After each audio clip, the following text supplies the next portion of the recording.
And hello, and welcome back to writing a programming language in Rust.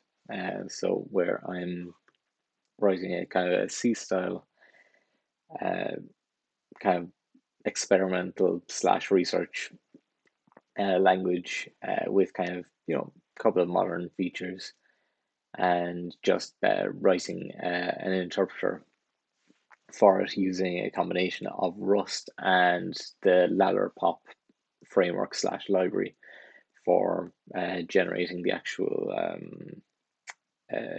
parser and lexer and things like that. So where I left off last time, and I'm just kind of catching up here a few minutes before the stream started, is so last session I was looking at doing, I suppose, working with list indices, primarily retrieving an item from a list, but then and that seemed to go relatively straightforward. But the more pressing or difficult thing at the moment now is to actually assign items to indices of lists. So I'm still not fully sure about exactly how I'm going to be doing this.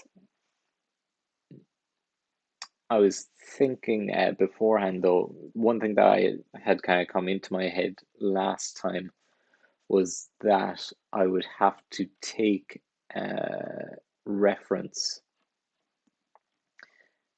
So we have these kind of scope objects, which are maps of bindings, essentially mapping variable names to their corresponding values.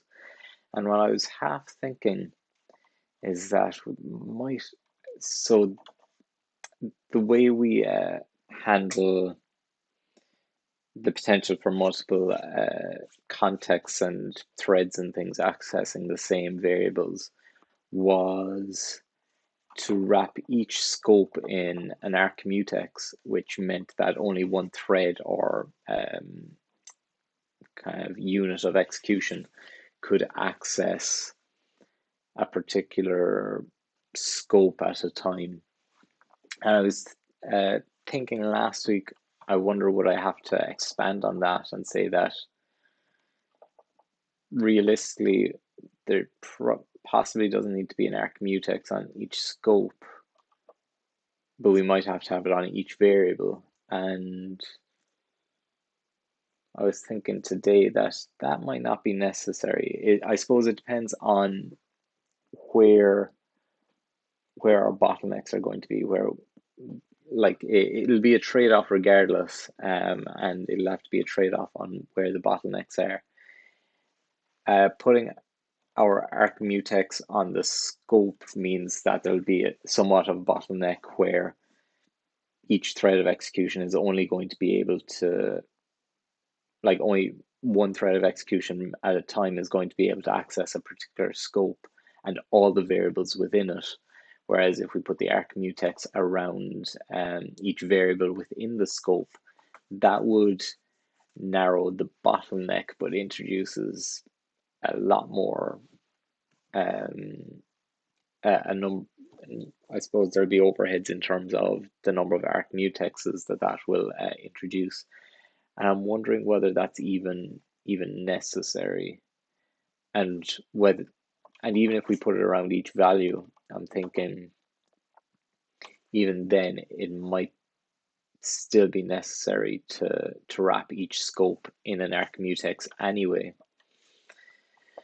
So I suppose I'm probably just going to do the usual bet of just get it working first, do the simplest or most straightforward thing, or perhaps even the dumbest thing, just to get the thing working, and then improving it later and figuring out, okay, how is this going to happen? So I suppose going back, with that said, I'm going to be discussing this a bit more and thinking about it a bit more, but I suppose realistically, this this approach should still work. I think the last day what I probably had in my head, and if I split the page in two to see where we were, so it was something about binding in this indexes. So this is where we are really. We want to, at the moment, this this kind of a statement isn't implemented. We just can't bind to an index right now, but this is functionality that we want to allow, of course. And this is what I'm going to try and work on today. So what I was thinking last day was, you know, oh, am I going to have to bind individual variables so that, you know, if I have a list, I'm going to have something special to be able to do a list assignment to the right hand side, or to the value that's on the right hand side. But thinking about it today a little more, that might not be necessary. There could be a couple of ways, you know, it'll probably again depend on the constraints of arc-mutexes and of the maps that I'll be working with. But what I might be able to do is, instead of kind of a direct assignment like this, where the list is almost like, you know, scope get list item, and just getting a reference to the item and updating it in place. Perhaps I can do something like, you know, take the, where's my pointer? Yeah, take the item out, modify it,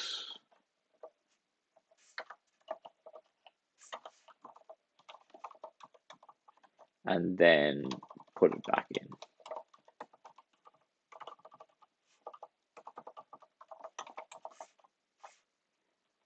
Now, of course, this is kind of going to depend on what are the options available to us. I think intuitively, to me anyway, this seems like it would be simpler, would probably be faster, all those kind of things. So I suppose ideally we'll try and work towards this kind of a setup if possible. But knowing that I can fall back to this if this becomes infeasible for whatever reason. So yeah, so based on that, I'm going to, yeah, I suppose just kind of jump right in. I haven't gotten my head fully back into the context of this, so I'm probably going to take a couple of minutes just to reassociate myself with the kind of problem context. But yeah, that's what I'll be working on for the start of today anyway. And if all going well, I'll just take a look at what test file we're working with at the moment as well. So that is going to work towards this kind of a thing. Yeah, where we update, and in fact, do I have a copy of that? Yes, I'm going to be working towards, although just thinking about it there, that'll have to be return x's. And that should probably be y's as well. Anyway, so this is the kind of code snippet that I'm working towards. Well, it was in the other file. The code snippet in the other file is what I'm working towards at the moment. And I think implementing this is more or less the last piece of the puzzle I need for that. And once I get that snippet implemented, I basically have a to-do list of features that I'll be working towards after that. So yeah, depends on how far I get with this index assignment today. So yeah, so I'm just gonna try diving in. So let's take a look at bind. And I'll open the snippet again, see what we're working with.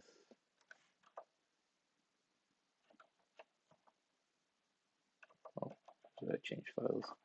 Yeah. So if I'm going to be creating this new function,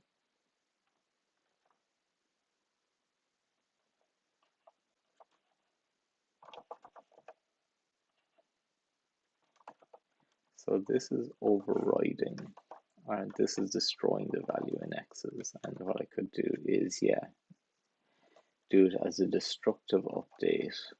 One thing I hadn't considered actually is the syntax for appending items.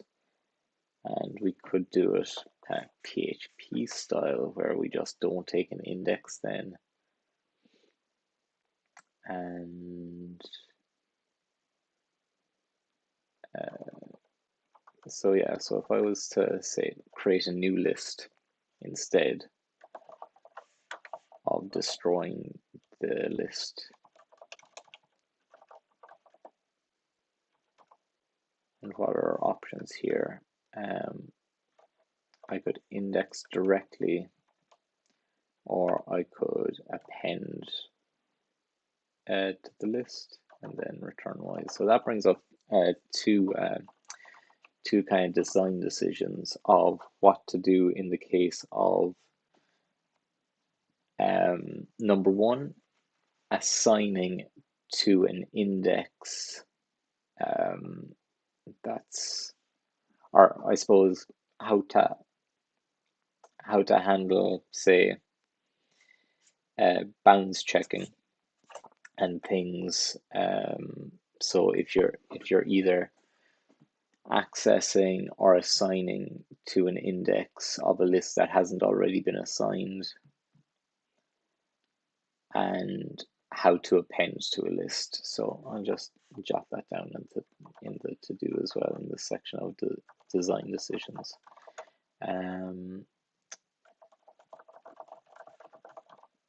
Appending to a list and setting so setting in indices outside list bounds, and what that means. Probably just do something straightforward like Python. So when you initialize the list, it has, that defines its initial capacity. If you try to set an index outside of that, then it'll break, it'll kind of raise an error. Append to it using just a list method, and yeah, that would probably be kind of a relatively straightforward approach, I think. And yeah, whether we want a special syntax for appending, again, like PHP does, or whether we want to actually have just kind of a method for it. I suppose the benefit of a method for it as opposed to an operator is that it can automatically be used as a first class function. So we can pass a method call on an item, like we can set in a variable and things like that, whereas we can't do that with an operator. So that's one benefit or advantage for the method approach. So we'll probably do it like that.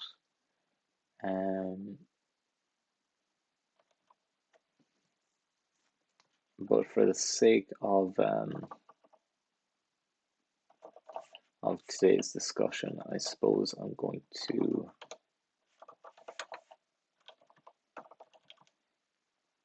do something like this just because this still needs to be implemented, the actual indexing assignment.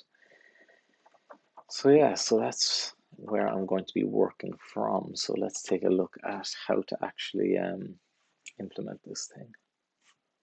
So if we get a bind call, so bind call is just whenever we have kind of an equal symbol in general.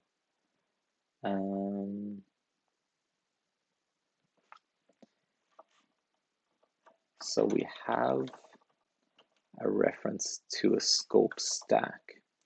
Now, just thinking about the scope stack, we don't really need. Okay, I was thinking we don't really need the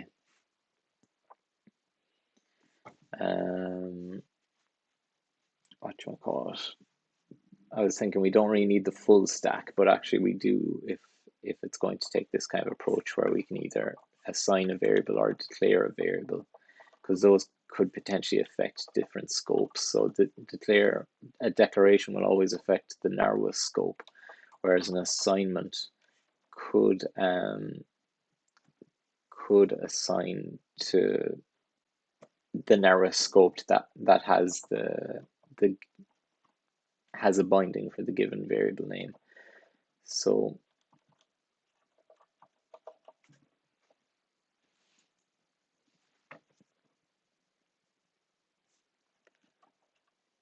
but having said that, the decision on whether to perform this assignment. So the way this was set up before was that I decided to pass a variable into the bind function to say what type of binding we want to do, and that would affect where the assignment happens, whether it can affect an outer scope or it affects the scope that we're currently in. But thinking about it a bit more now, if the caller gets a reference to the scope that it wants to affect, then we actually we don't actually need to do this kind of logic inside the function. So again, that's not something that I necessarily want to change right now, but I am going to make a note of it because it could be just a nice simplification, or it could make things more complicated, but it could be a nice simplification of this area of the logic that I could do later. So I'm just going to make a note of that.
Okay, so that's that could be something that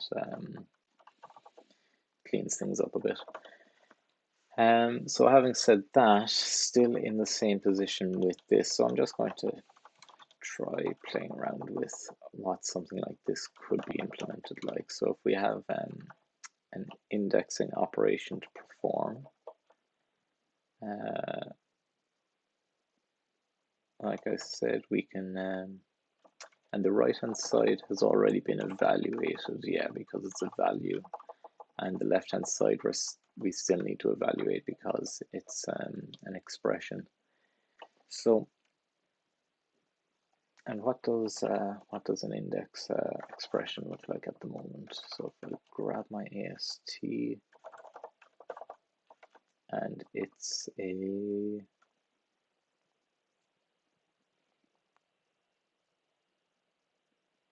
that would be the left hand side. So that would want to probably be evaluated. Yeah, so it's an expression that will be evaluated because we could have something like, you know, a function returning a list. So it would want to be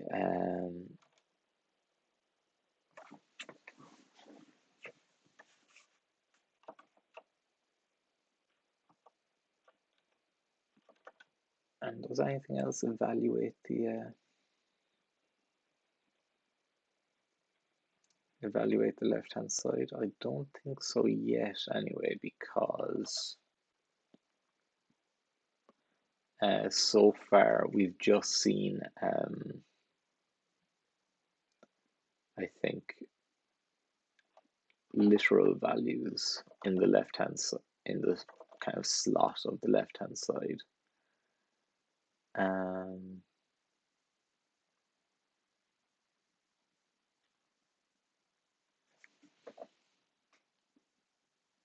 Yeah, that makes sense. So this will probably be our first encounter with actually evaluating things in the bind functions. And it could mean that we can't do that simplification where we take a subset of scopes, or like where we take the scope to be affected, because we need to pass the full scopes into the evaluation. So anyway, I'm going to stop, or try and stop rambling and just do some code. So let's see, and I'll evaluate that.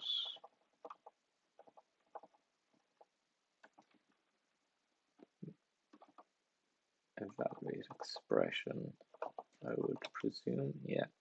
So let v is equal to val expression, and we'll give it scopes, and the expression will be expr.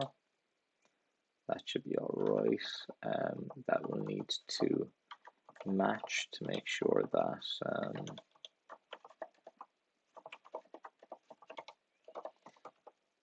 it isn't an error.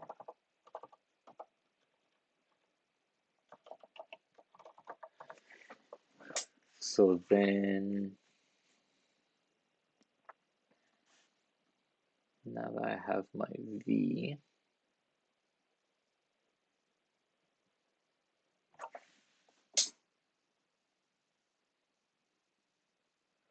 I'm going to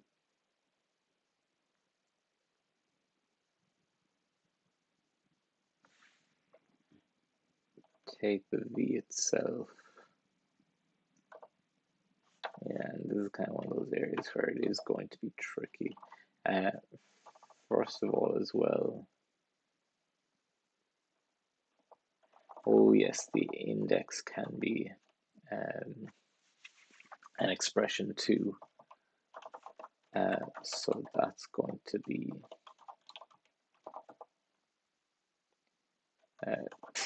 n prime. Again, bad names, but that's okay.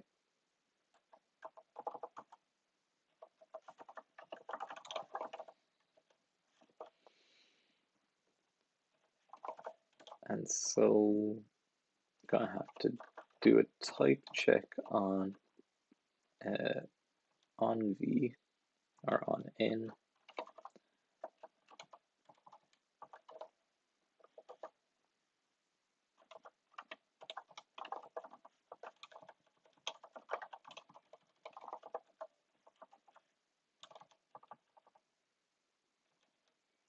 Yeah, and it needs to be an integer.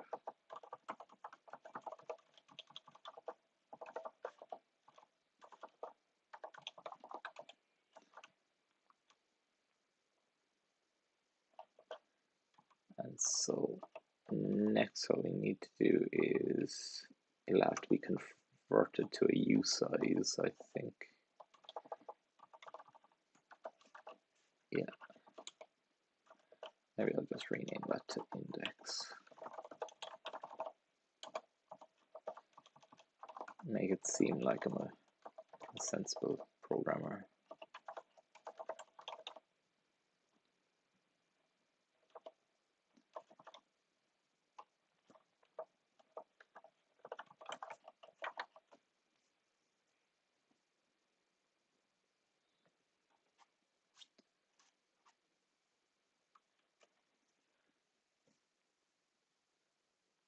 Usize or v index is equal to the right hand side, and then finally that will get bound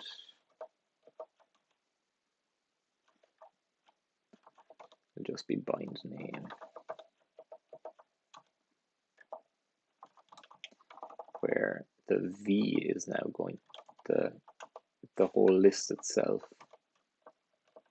in fact. And there'll have to be a check here as well to make sure that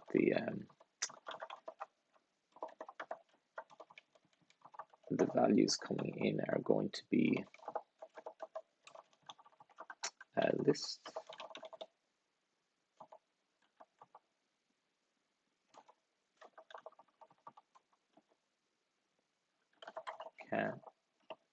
Can only index, can't index non-list.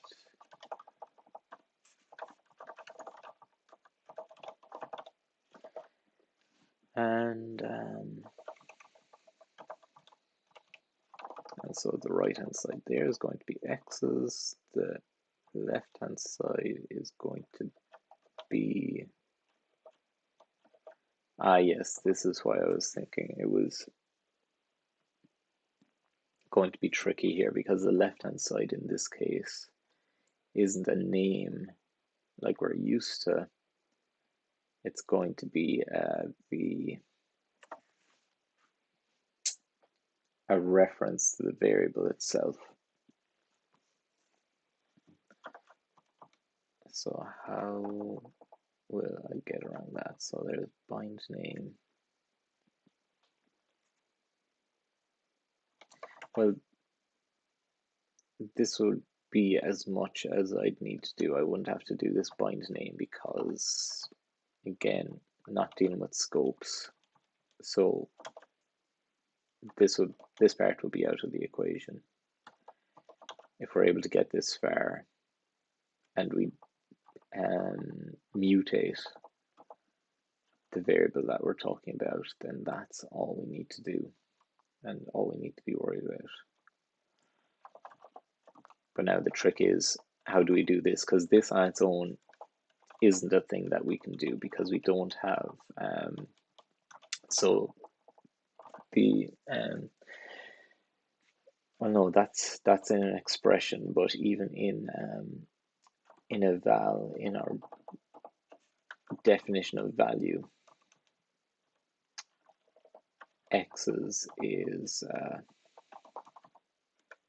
it's just not, it's not a mutable reference inside the list, and they're all just static values. So so how to do this? Let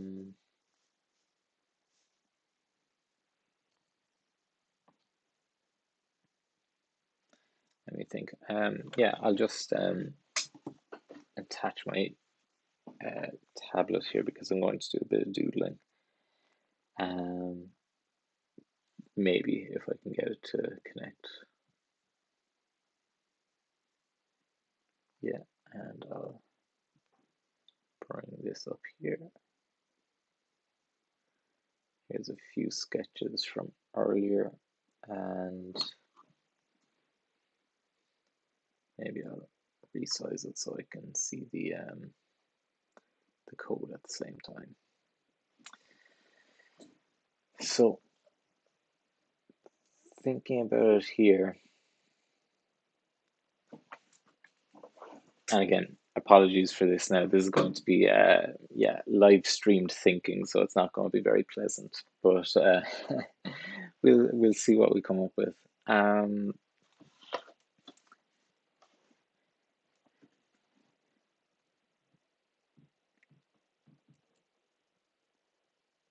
So first of all, we're going to be dealing with a scope within a stack of scopes.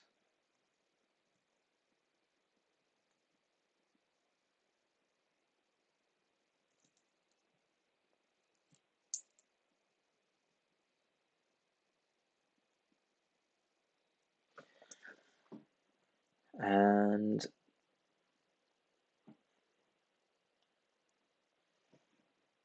this is going to be this list that we're going to have is going to be just a sequence of elements that again we're going to have somewhere, but we don't know where.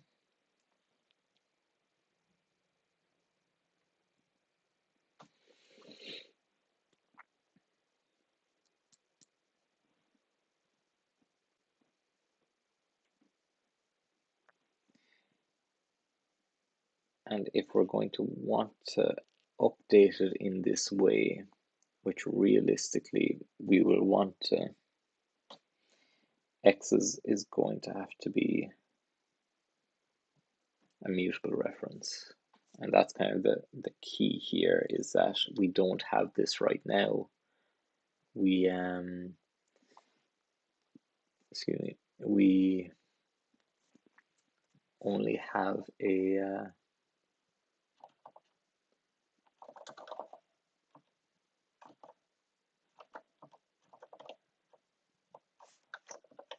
read-only object.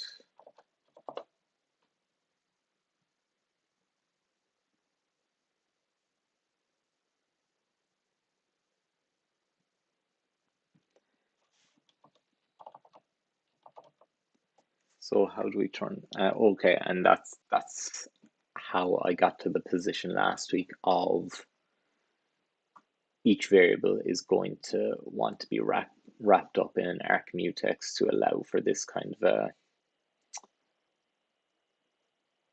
a mutable reference to each element.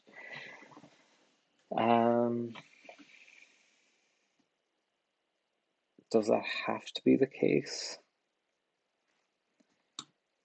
Quite possibly, because the scope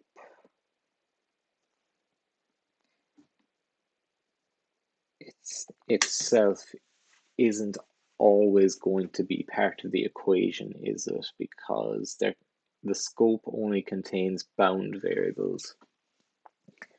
And so we could be dealing with anonymous variables. So for example, if we have func f, in fact, what am I calling it in this language? Do I just call it fn like in Rust? I probably do, because I'm a big copycat. And if I do a return 4,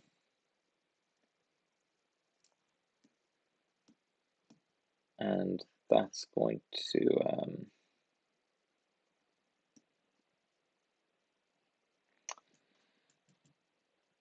to return a variable in memory that isn't going to actually have a reference to it, or isn't going to have a name, like it's not going to be in any particular scope. And similarly, if I wanted to return 1, 2, 3 in a list, again, that's going to be some chunk of memory without a name, but still, for whatever reason, it could be an closure or something, and for some reason we might want to say, f, and the second element of the list returned from f, we want to set it to 4.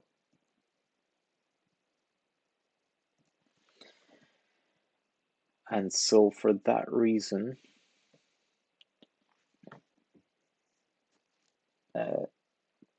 this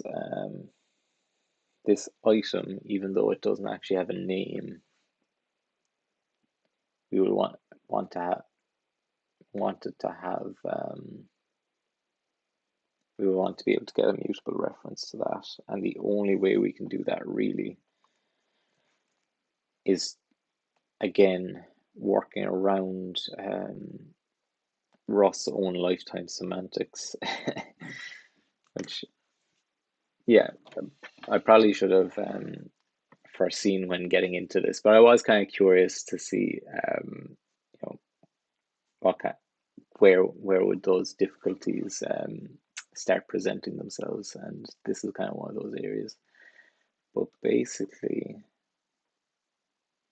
we want all of those references to be, we want all of those references to be mutable references. So if I did have this index item, this left-hand side would have to be a mutable reference.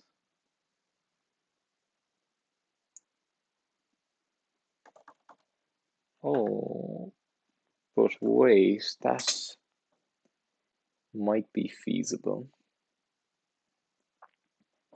So whenever we have a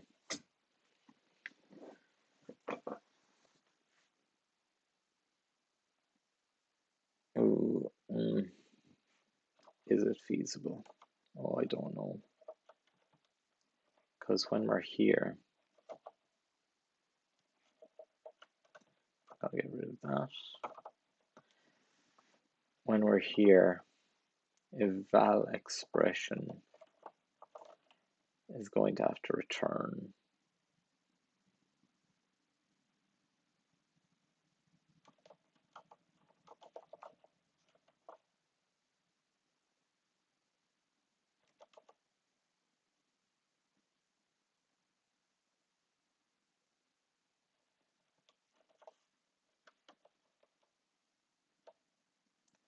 a mutable reference. How in the world would that work?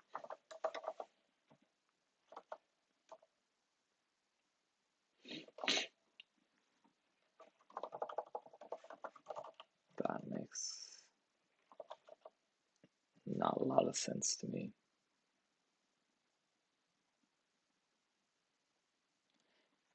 Because it's fine if the value being created or returned by a val expression is a variable that hasn't been bound yet.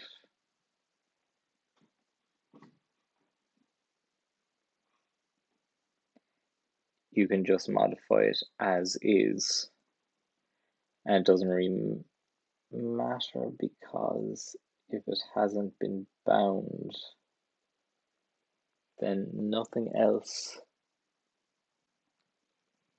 can observe the value.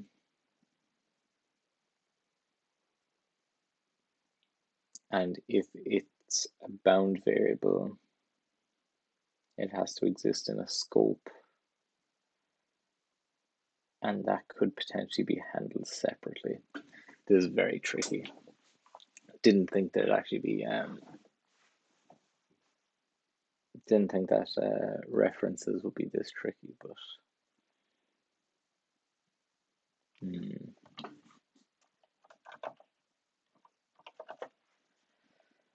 let's see.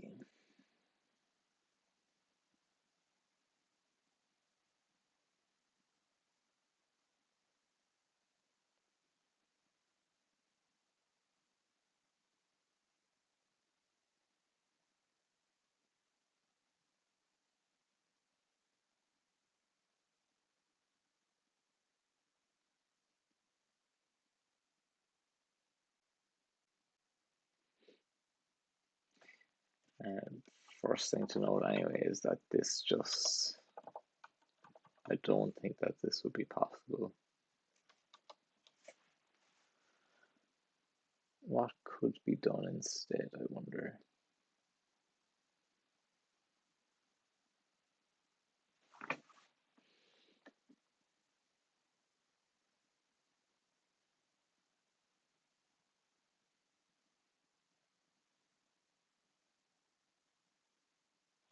Well, of course, that expression could return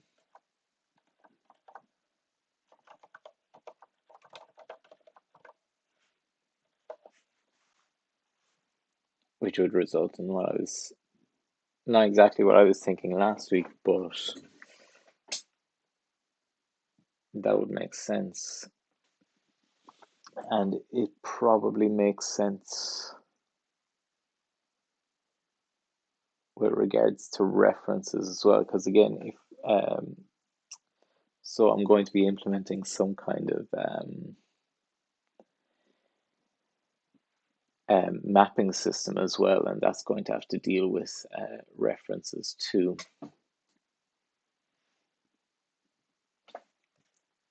And I think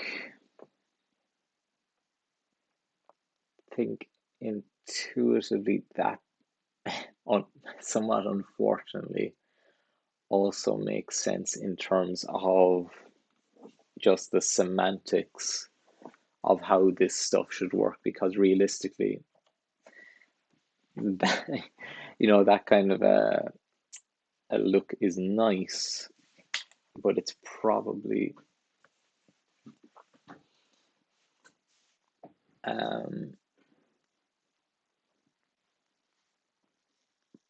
probably not realistic, because again, if this AST, when it's evaluating expressions, is only returning kind of read-only values, it means that references to values can't exist in this language. So realistically, that is something that needs to be supported by the language at some point or another. I think that's certainly what it feels like right now anyway. That is going to be, how many lines in this file at the moment? 600. That's probably going to require a fair bit of refactoring to support.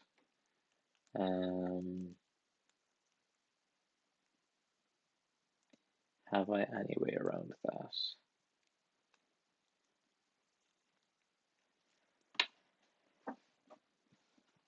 Like, realistically, if I want to be able to support this, I don't think I have a choice really. So that's yeah, I'll just suck it up. Let me just make sure that I'm not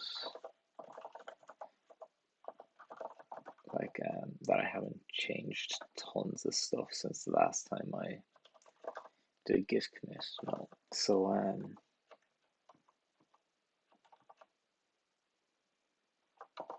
yeah, bon voyage, I guess. Let's try this out. Okay. So I'm going to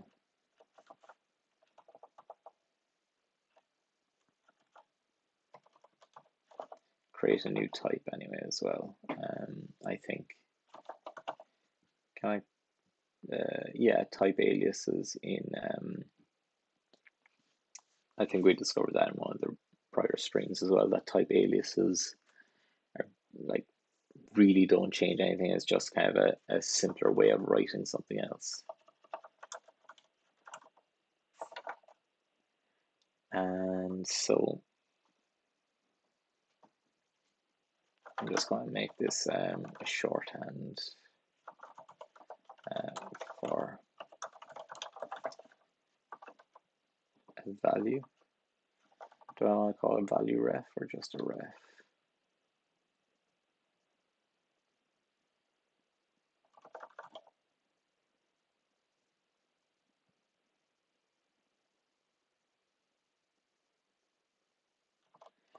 Or val ref?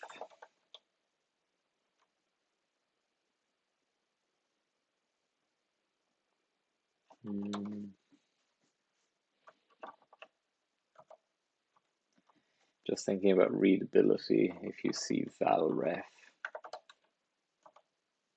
if you see value ref, right, is there a chance you'll just see the first bit, whereas if you see val ref, are you going to kind of recognize it more immediately as being not a value as such?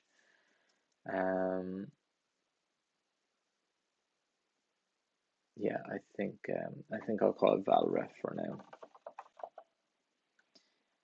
Okay, all of these are going to have to get wrapped up.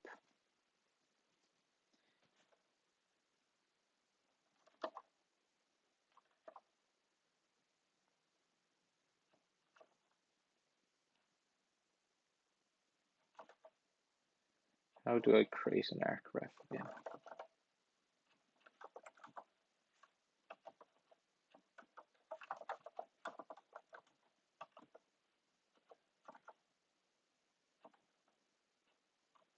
Arc new, mutex new.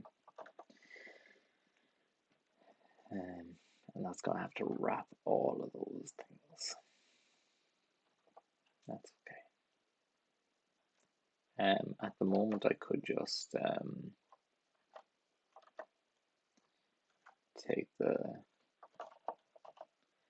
value returned by the match expression.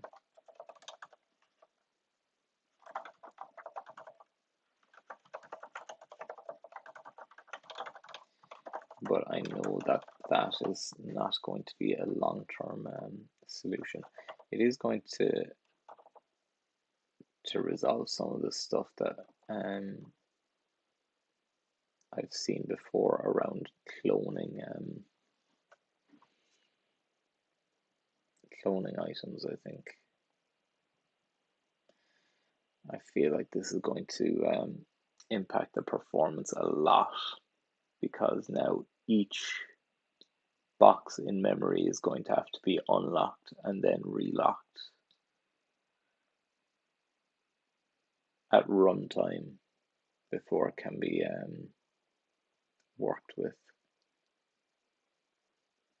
I have a feeling that's going to be a big overhead. So that if it does come to, and again, that's probably all right because this is again more of a research project. But then, like, I am planning on creating a more kind of a language from this research. And it's not necessarily that performance is going to be like it's actually going to take the Python approach of kind of wanting to be more readable necessarily than performant, but at the same time I don't want it to be crazy slow either. But yeah, I think that's just the way it has to be at the moment. Right. Oh, there's going to be a lot of refactoring here, I feel. See, is there, in fact, so I'll just take a look at all the function signatures first, see where things are going to have to be updated to value refs.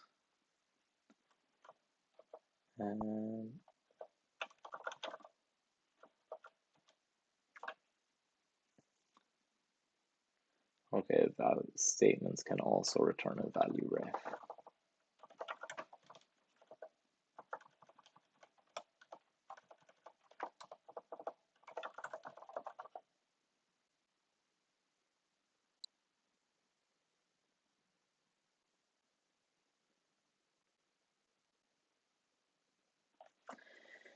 Does it have to be in an arc-mutex, or could I just put it in a box? because I know that box exists as well, but I actually know so precious little about that, about box.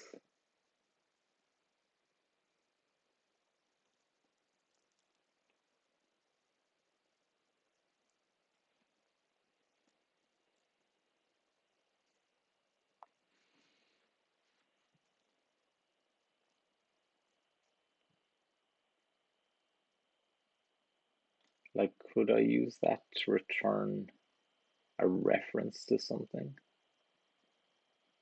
Because that would kind of pass ownership, wouldn't it? Like, could I have a mutable reference to a list if I did it that way? I'm gonna see. I'll try what's a Rust play.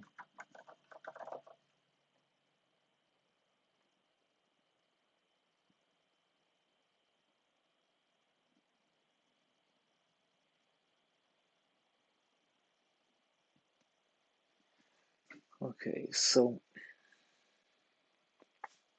let's see if I have oops, if I run that.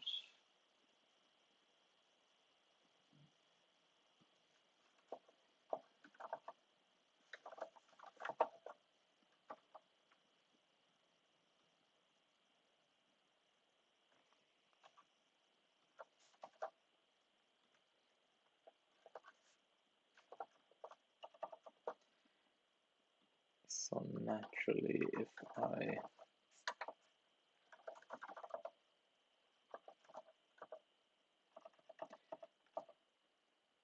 did something like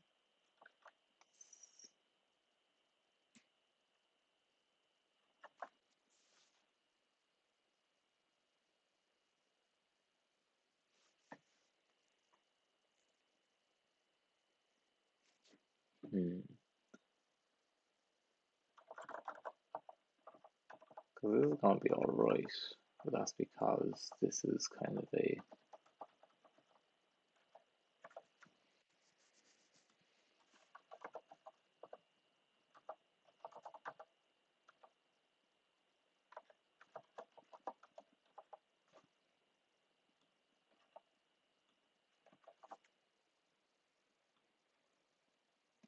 again, it's going to be some whoops. It's going to be somewhat read-only item that we're creating here. I need to return that as well.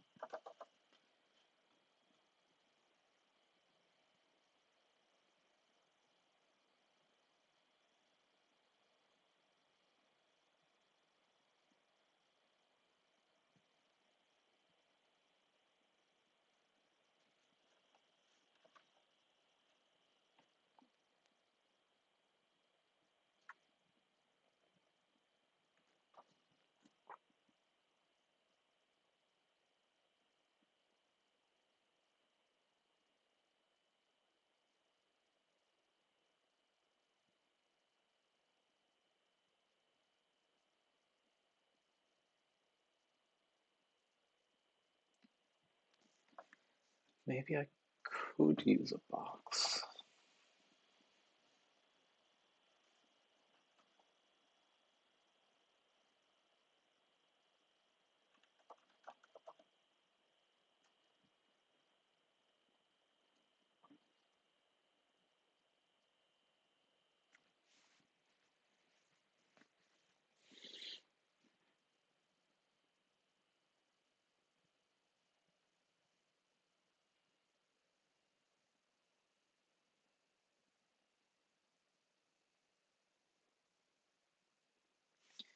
So, for example, if I evaluate an expression,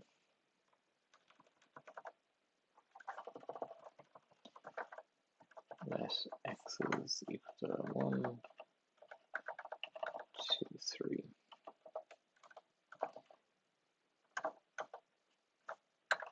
And I did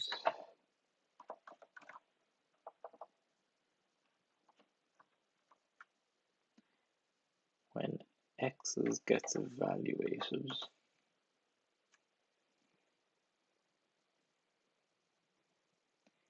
It expands to a list.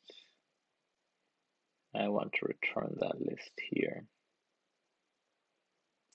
Yeah, it would. I was thinking, oh, could I just put it in a box? But that wouldn't work around the fact that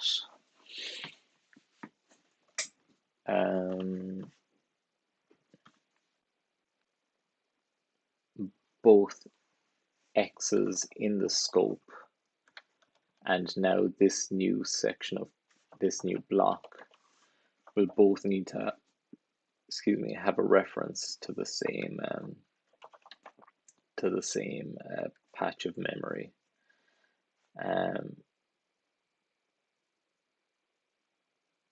And that wouldn't work with box, I assume, because you could only have one reference to it.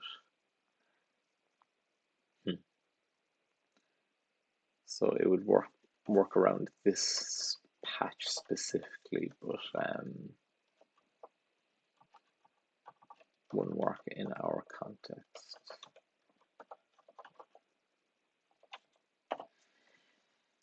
If I made the language single-threaded, that could potentially simplify things as well. However, even if it's single-threaded, it'd probably be, if it supports concurrency in any way, which I'm presuming it will. Yeah, it would have to support some kind of concurrency. So it's still going to be as complicated, I believe, to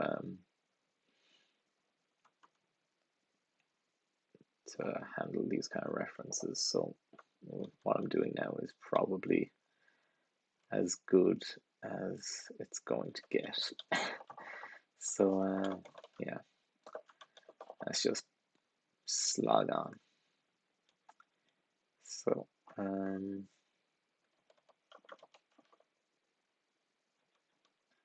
that returns the value ref, declare that. The only section that we'll be worried about returning an item is this return section.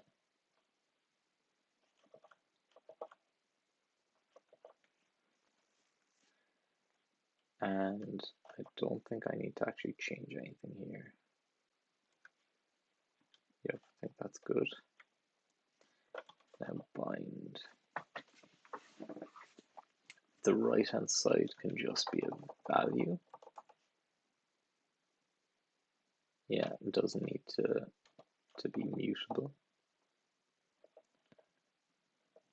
The left-hand side can still be an expression, like an unevaluated item. Nothing needs to be done there. Yeah, the only place that really needs to be updated is this section where we now can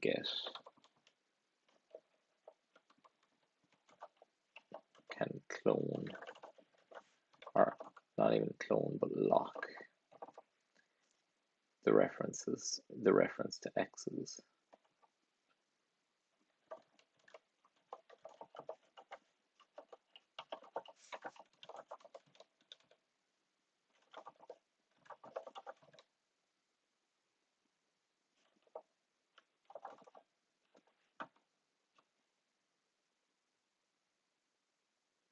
That should be sufficient there. And now all of these guys are going to have to get the arc-mutex treatment.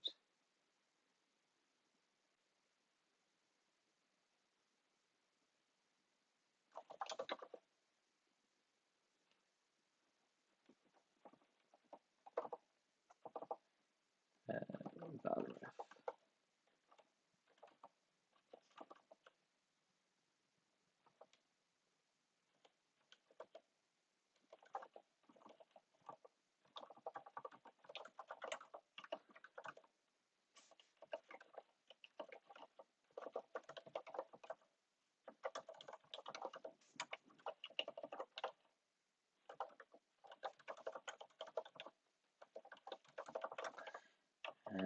one of the beauties about not not really not exactly being a total aficionado of Rust does mean, or still learning Rust for the most part, means that this could all very much not be the way to do things, and I could be working myself into a neat little hole here. But that's how I learn.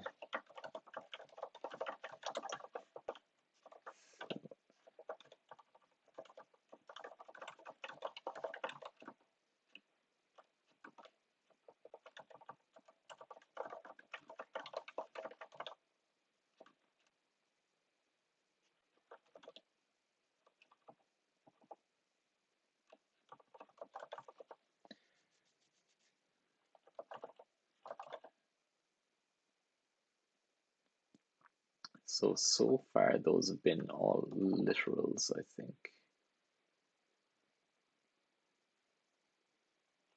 Do I need to clone that there?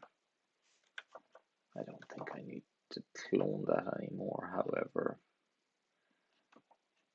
what I'll do is I'll probably just wrap everything up first, and then I'll start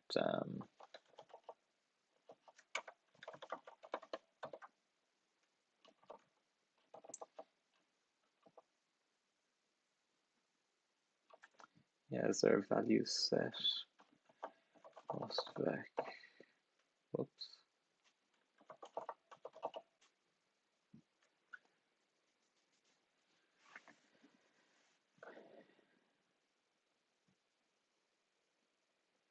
Yeah, there's get, but there's no set.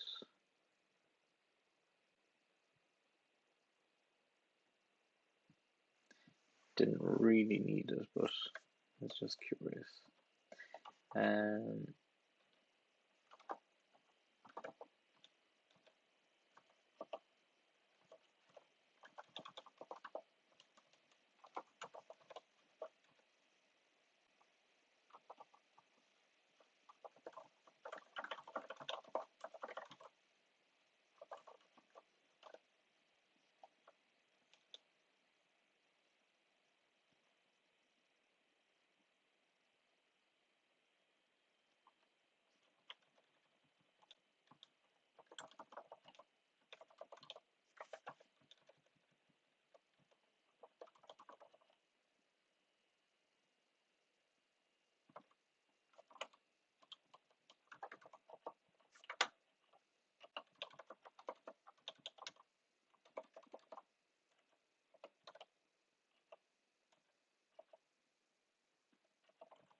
Not sure if I still need all those clones, but again, I will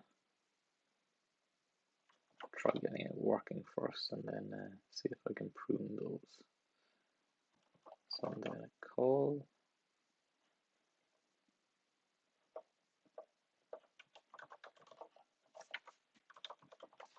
Oof.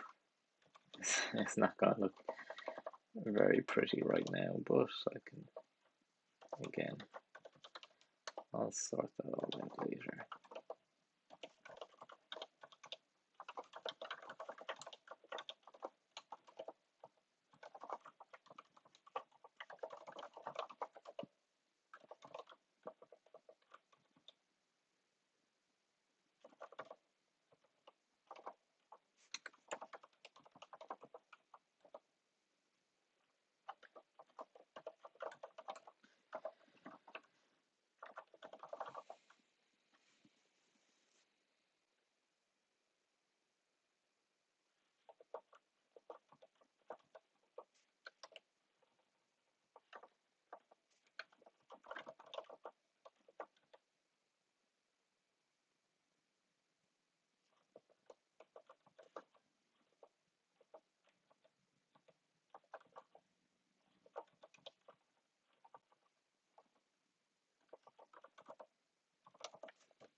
don't think I need to change that. That'll be kind of pure. So no need for a reference there.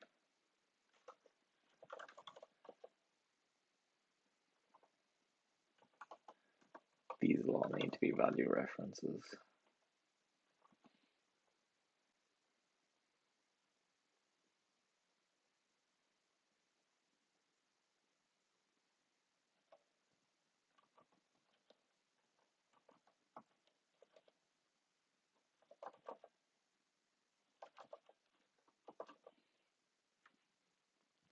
Okay. 40 errors. Okay. That's it. Yeah. 562. Let's start there. And new valref b.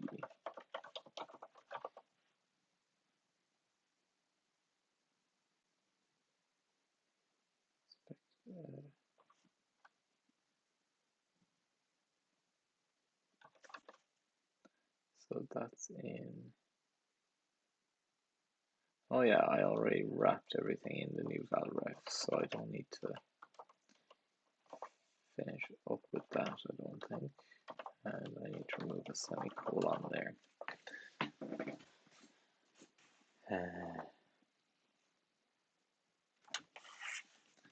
Expected a result arc-mutex value string because of the return type.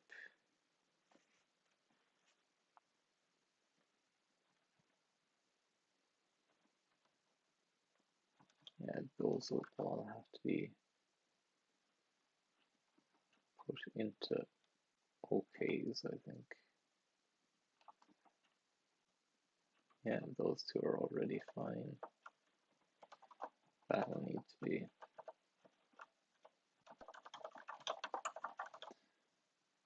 Have that done.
Wait, we broke 40. Nice. 547.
Oh, that's gonna mess up all of those matches as well, isn't it?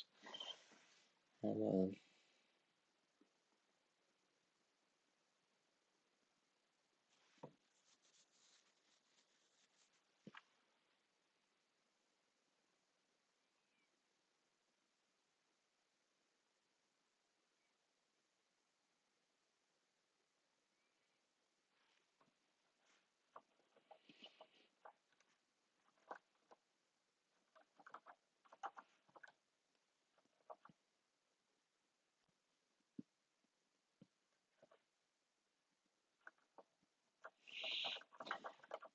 These are abysmally bad.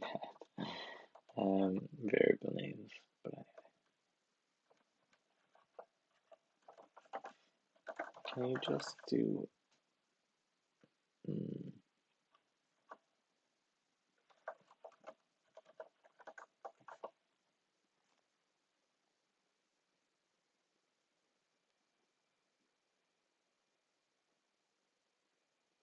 no, you have to assign the unlocked data.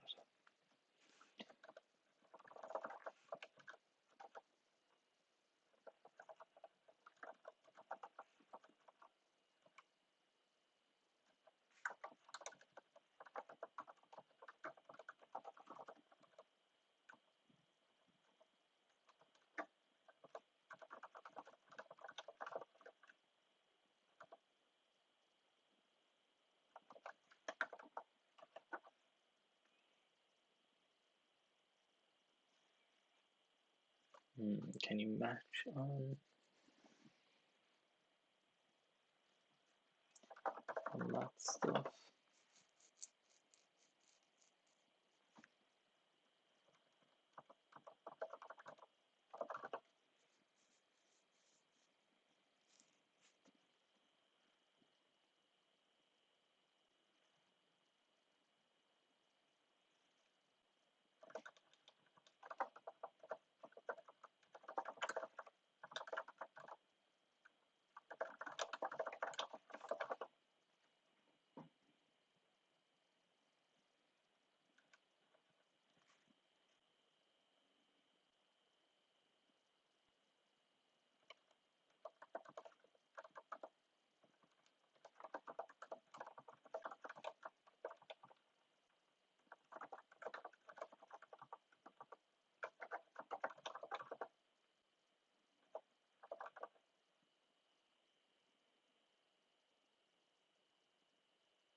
Oh, yeah.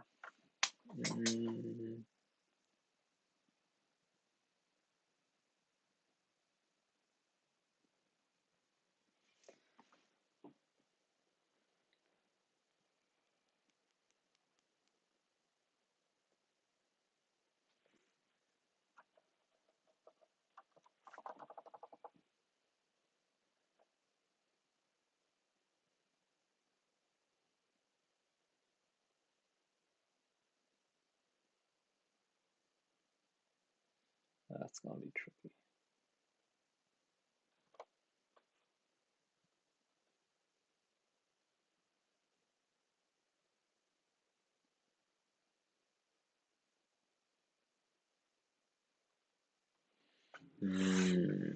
That's gonna be very tricky.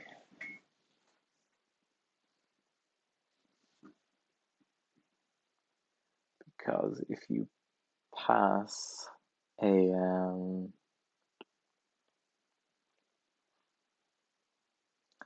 could be very easy for deadlocks to appear in this language. If you pass a variable as a parameter and it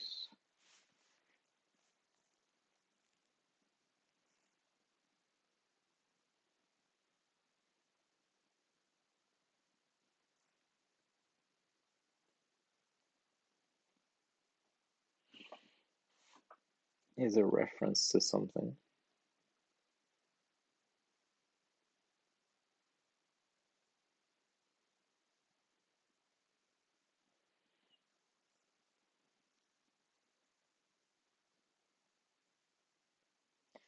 Yeah, basically if two things try to reference the same variable, that's going to be an issue.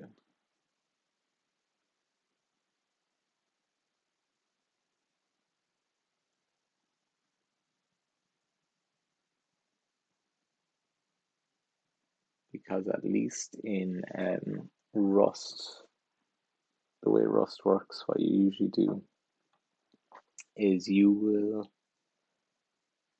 grab a reference to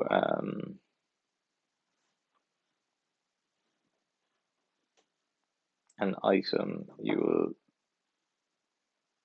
will lock the mutex, do your mutation, and then release it again. Whereas in this language, oh no, maybe it's all right.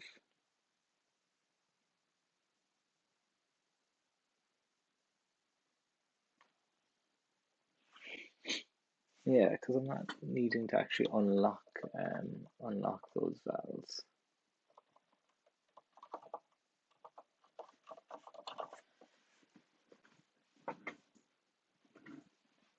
Yeah, I should hopefully be all right.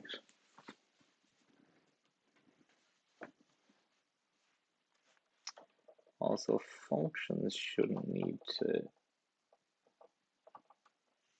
realistically be locked. I can separate these values into. Oh wait, no, because you can still have a reference to a function. Like, I have to think of references in this context as just variable boxes. Whoops.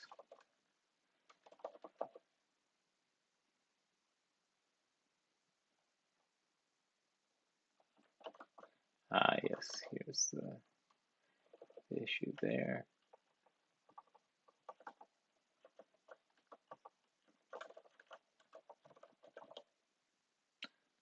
Ooh, can I do that? Mutually recursive object. I'm not sure. Or mutually recursive type. Well, it's really only just a recursive type. That should be all right. I can replace valref with arc-mutex.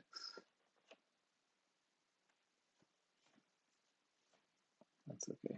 Ooh, this is opening up some kind of worms.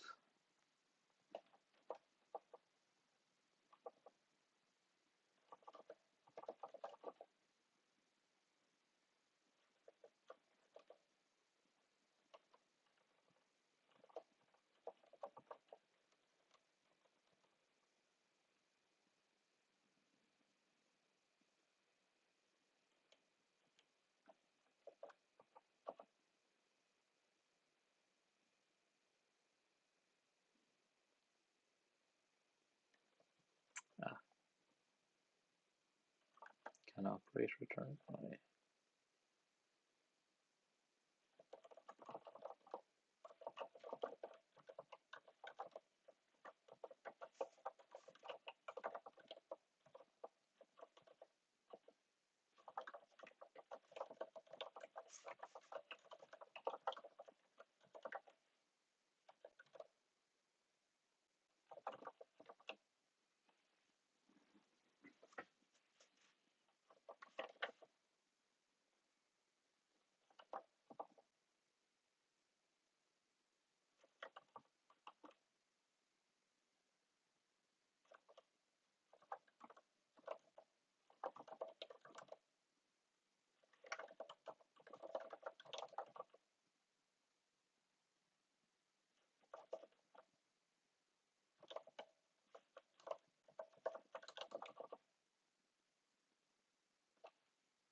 I didn't actually need to change a lot of these. Oops. Probably better with this new layout anyway to kind of explicitly have the value at the end. Having it kind of in the middle of these matches was a little tricky, or like was a little unclear. Imho. So 469.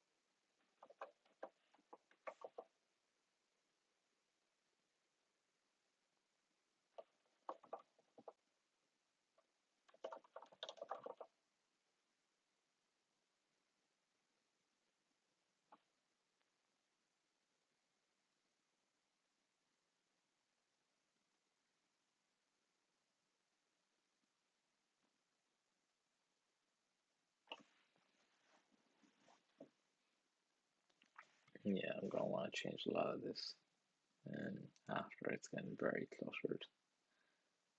I'm not even sure how. Did I do a pattern match on a mutex guard a minute ago?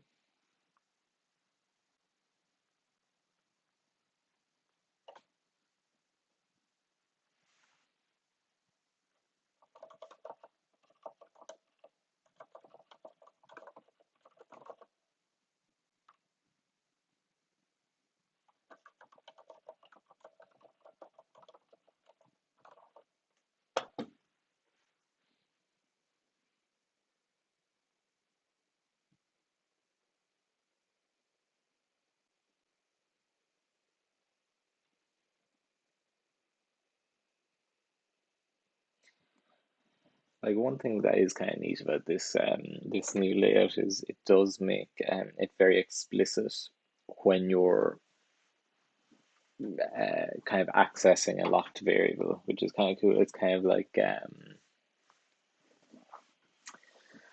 when, or I'm not sure if it's like it, but it reminds me of dealing with lazy evaluated data in say the likes of Haskell, and how I know you're never really sure when something gets evaluated. And whereas here we're being very explicit at the point we evaluate or that we actually access data, and it's just a reference otherwise. So that's kind of neat. Um,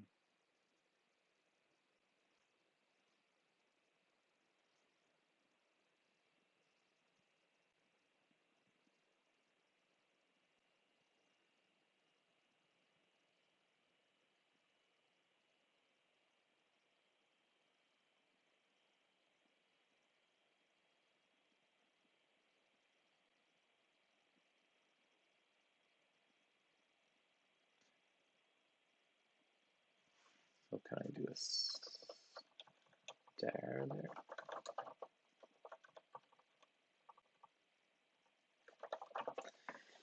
Okay, lock on wrap. Okay, we're down to 30 errors. That's progress at least. And of course, there could be just a chunk of nasty ones waiting for me up at the top, but we'll deal with that when it comes to it.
is definitely an abstraction I can make there at some point.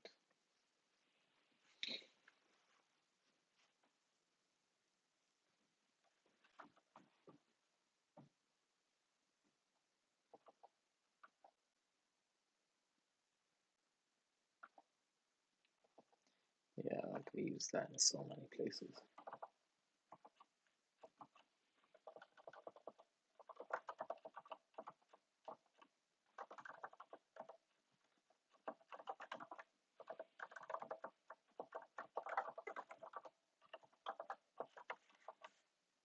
Whoops.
Oh,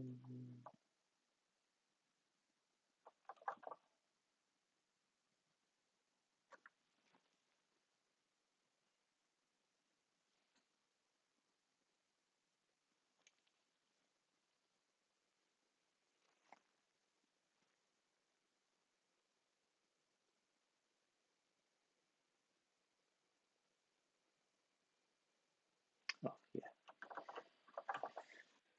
it is correct.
Mm-hmm.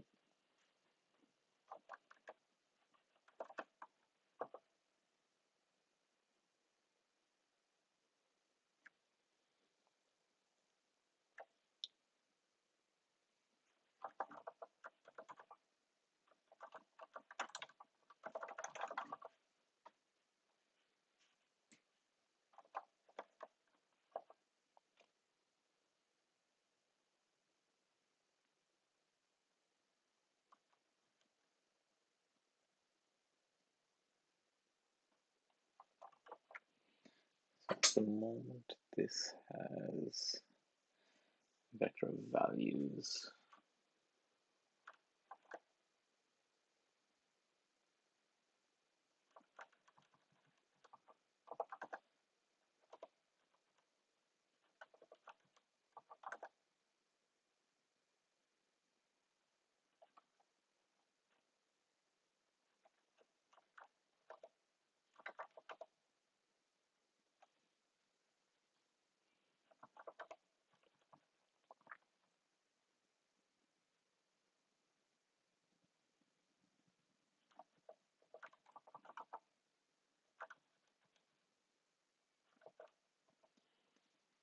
I need to map that.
Realistically, should that be a val ref? Probably should actually.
Errors.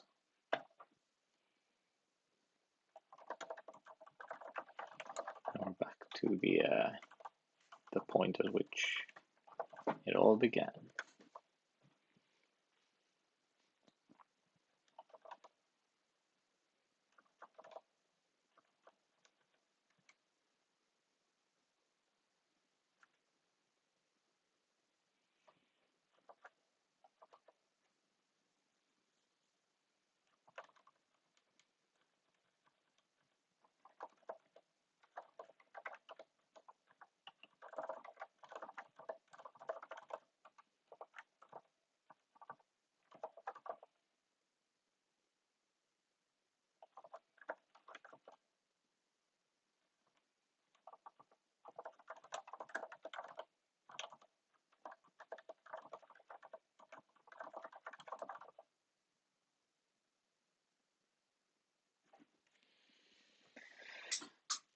just thinking aloud here more than anything. I wonder if it would be possible to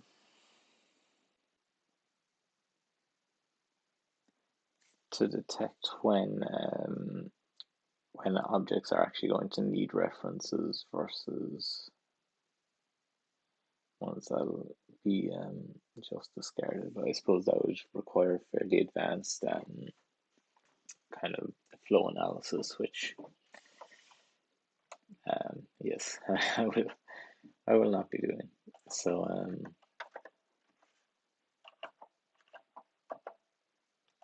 but yeah, like despite what I said earlier, this should potentially still be relatively lightweight, depending on how much kind of memory Rust allocates to each arc-mutex reference, because the unlocking shouldn't happen to too much, at least not as much as it first appeared anyway. Anyway,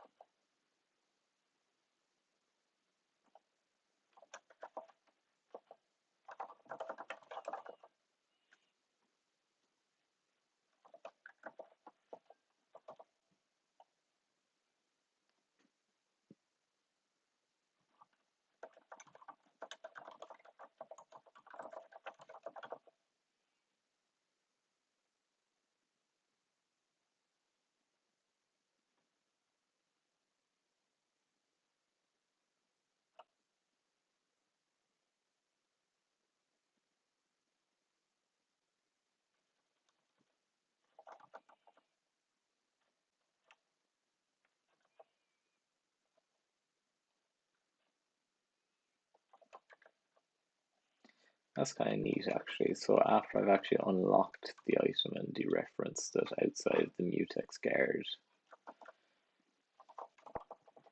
like the types don't really acknowledge that there's a mutex guard around it anymore. And we really realized that that was possible before, and that kind of dereference operator is kind of handy for that.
That's kind of neat as well. So it gives us an insight into exactly how the list iterator is going to be evaluated, and so it's only going to be kind of evaluated and unlocked once at the start of the loop, so it can't then be modified within the loop. That's kind of interesting.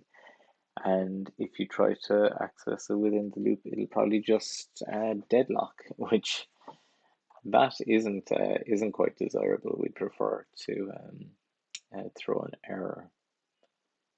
I wonder if it's possible to force an error instead of deadlocking. Depends on what thread it would be. Like if it's Mm. Yeah, it really depends on the context, whether you'd want to force an error at a point of contention or to just wait. That's an interesting thought.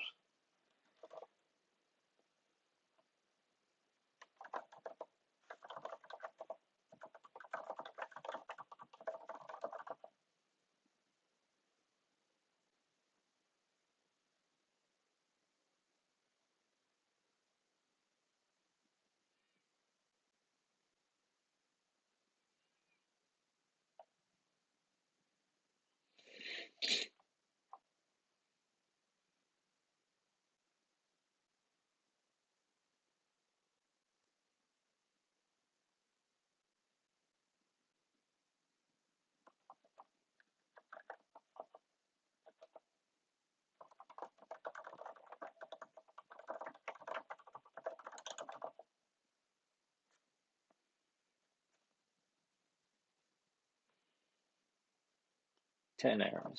Nice one.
probably should define that as a new class method, but I won't for now. Just because I don't think I can define that on a type alias. I think I'd have to create a new type for it. Where are we? Line 33.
Or if I'll just call that a ref.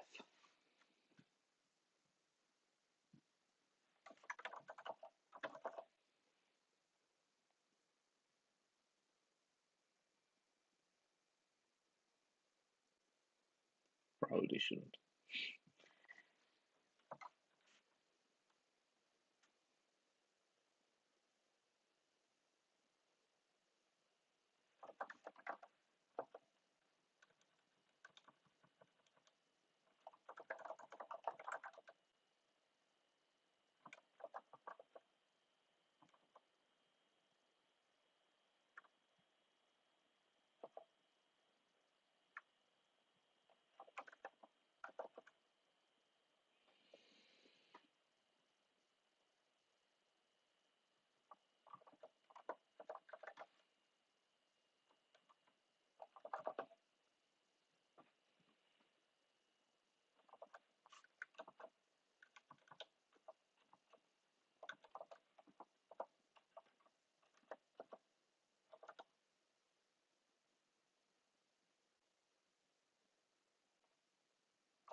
Oops. Oh dear. Okay. This is not too good. Let's see.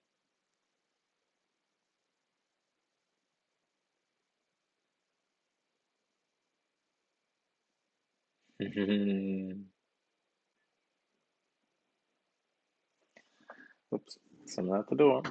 Just a minute.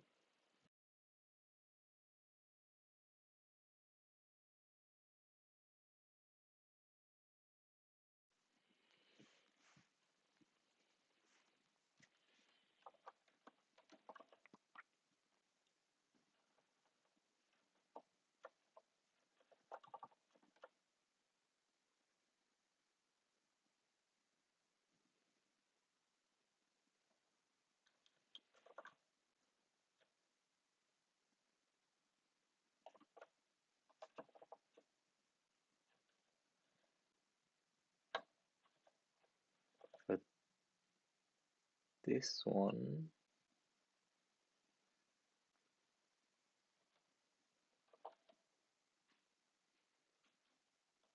can I just do a match? Although match seems to be causing its own issues.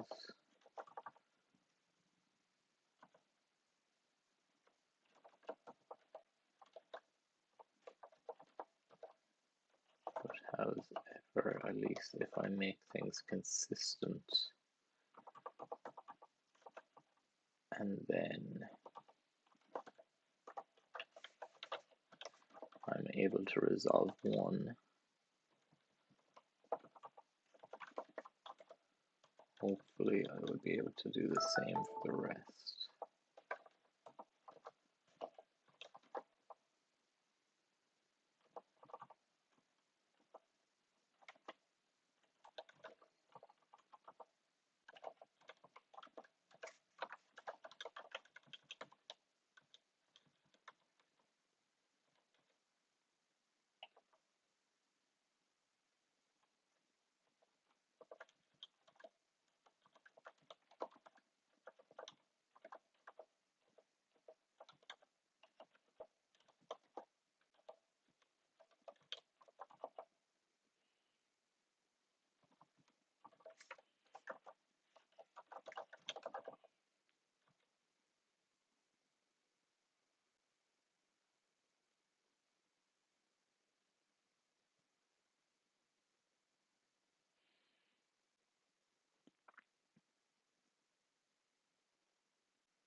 So for this,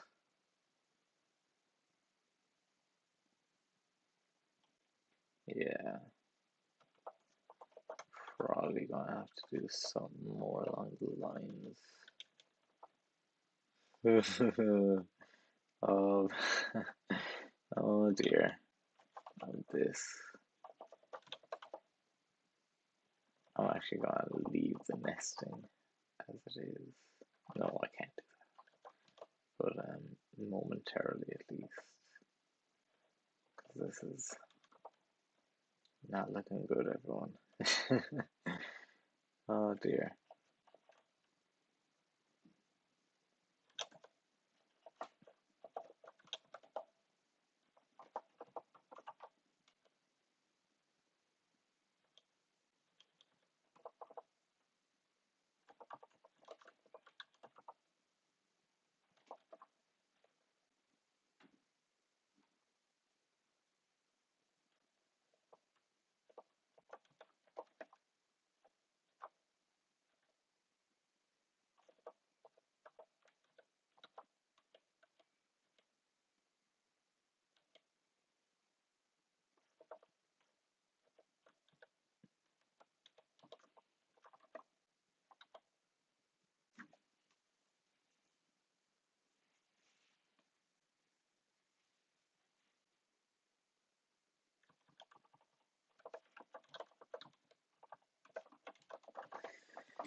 But hey, if it works, which it doesn't right now, but maybe it will one day.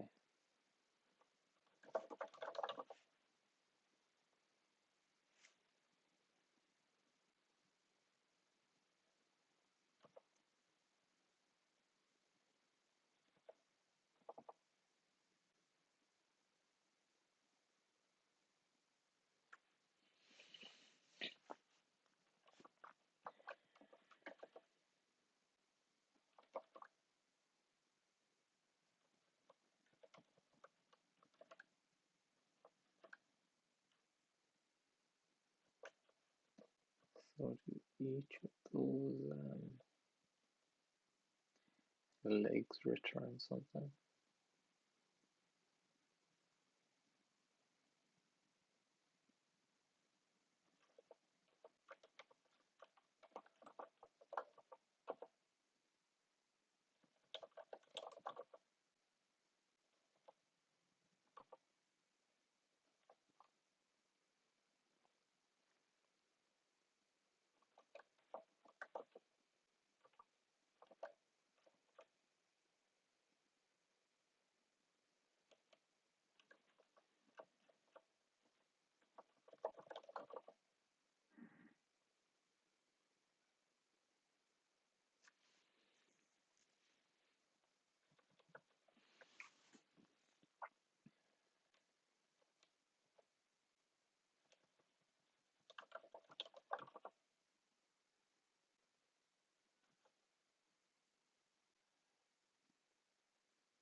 Not fully sure what's going on here. And again, it is a bit of a mess.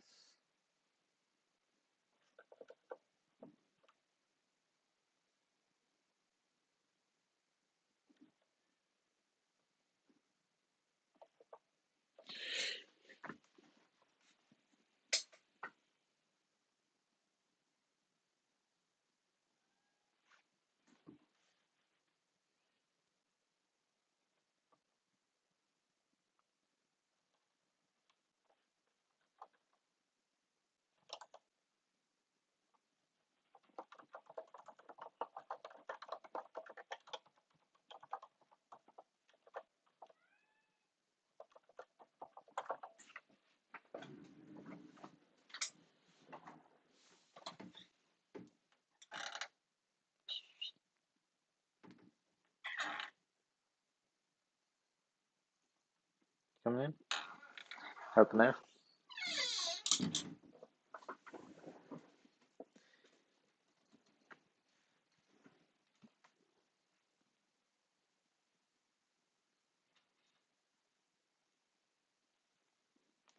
Yeah, this is a tough problem, so you can help out. Yeah.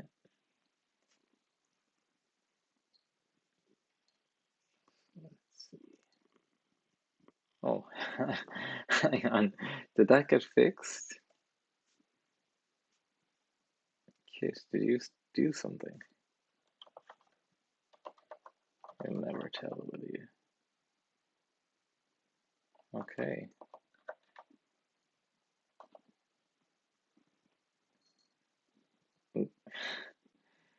Um,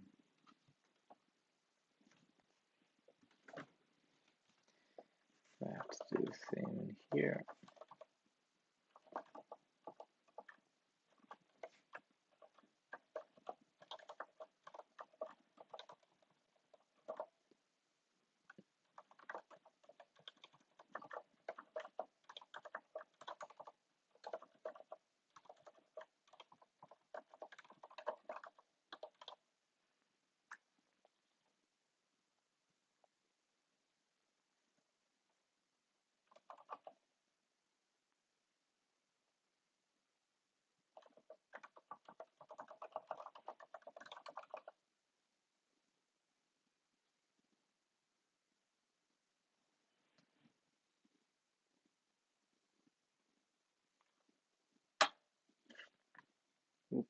goes.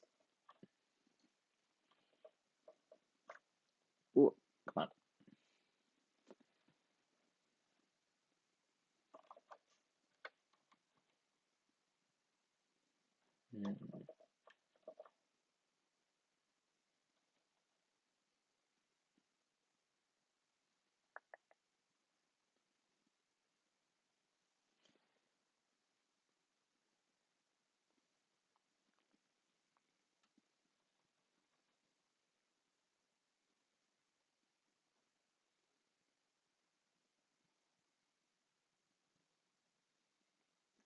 Can you help me out here again, Kit? Not really seeing what's going wrong. 424, maybe that line. Ah, yes, good catch. No, that didn't fix it necessarily.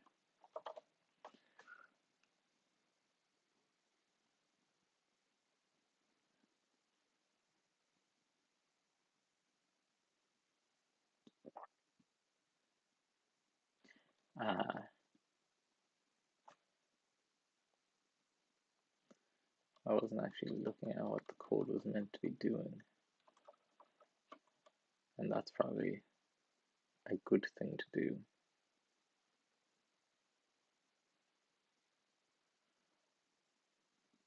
Ooh, that could be a tricky one actually. Iterating through the loop.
So this is spreading a sublist.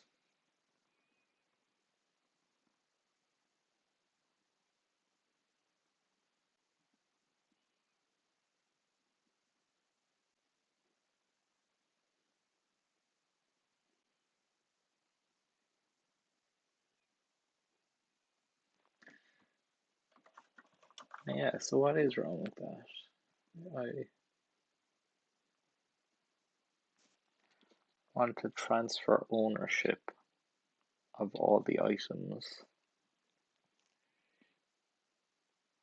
Oh no, I don't. I want to clone all the items.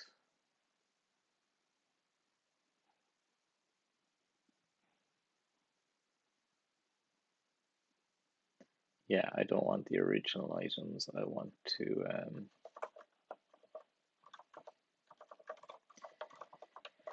get copies of them.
might take a look at one or two other errors in the meantime.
Sorry, am I making things uncomfortable for you? Um,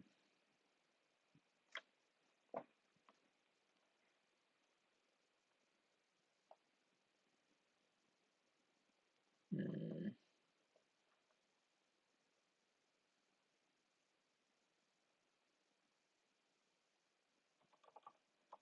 can I do this?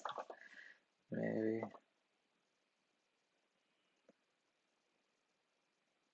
Yeah, looks like it. I don't fully understand what I'm doing, which is a bit silly.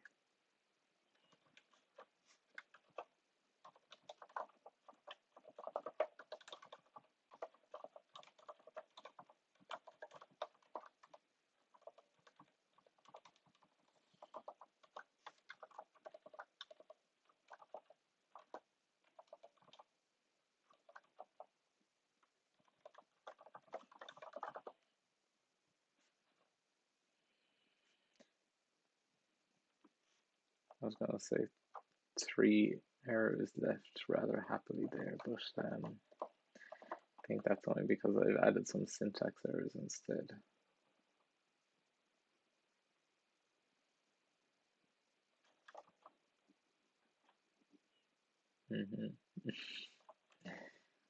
Oh dear, are just regular old type errors.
So that clones that vector, does it?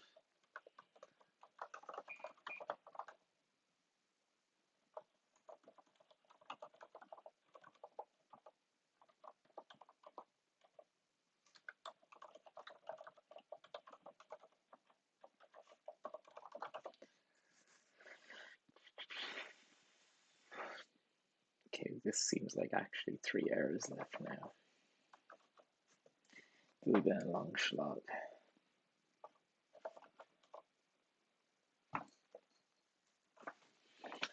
Whoops.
Still on 3 errors.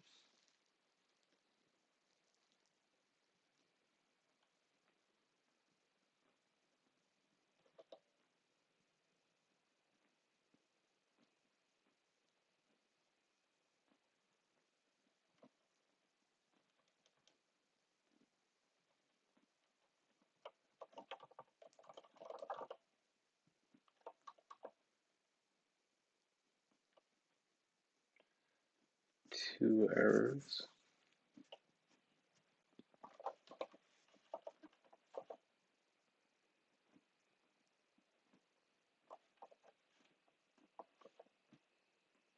Oh, that's main.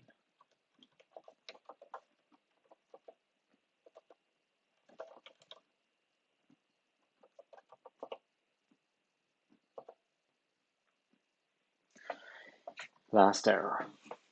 Okay, let's see.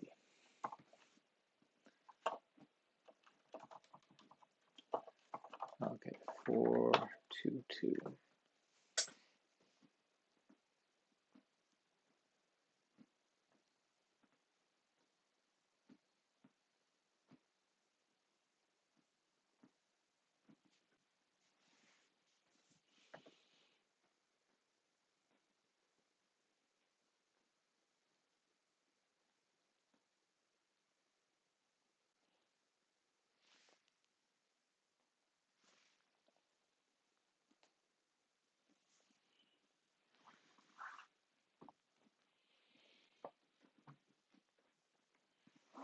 Borrowed value doesn't live long enough. A temporary with access to the borrow is created here. Which is the temporary? Is that the reference that I'm creating? V is dropped while still borrowed. And that's the thing I need to get rid of. I don't want it to be borrowed still. I want to actually clone. So it contains a bunch of references which I want to clone.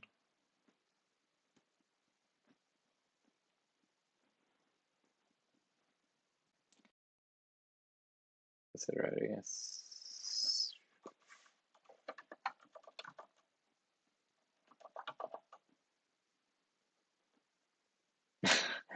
Okay, I should be doing that more often. Anyway,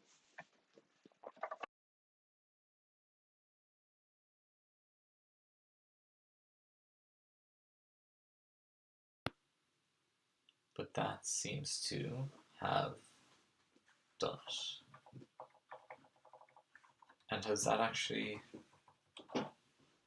made the test work? So if I remove x's, return x's, it'll return null. Yeah, And if I return x's, then it returns 2, 2, 3, which is what we'd expect.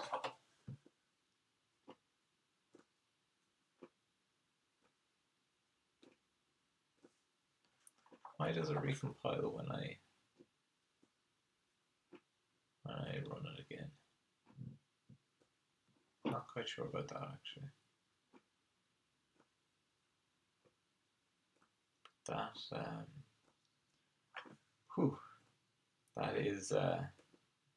is something. That is something that I have done just now. And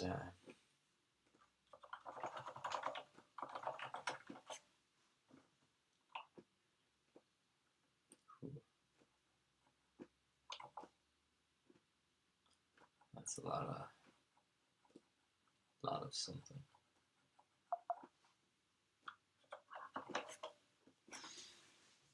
Anyway.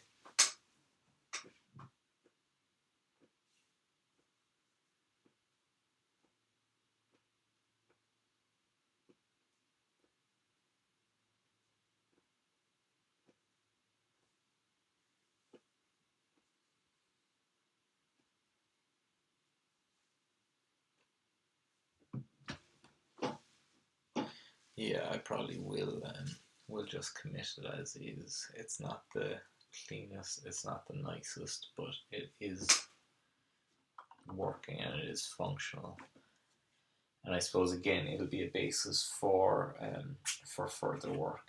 And while I might not be using, yeah, I suppose I'll have to run benchmarks and things to see just how much of an impact all of this has on the running program.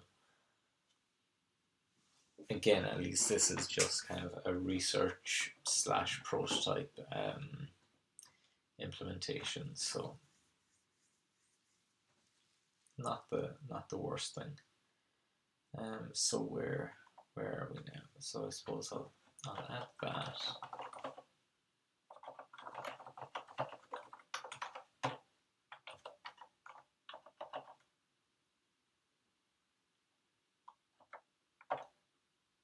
Yep.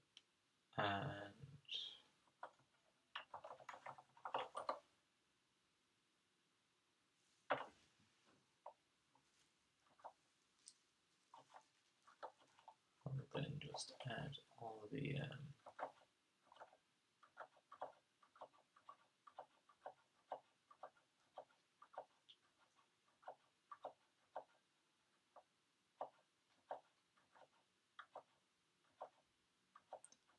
changes here.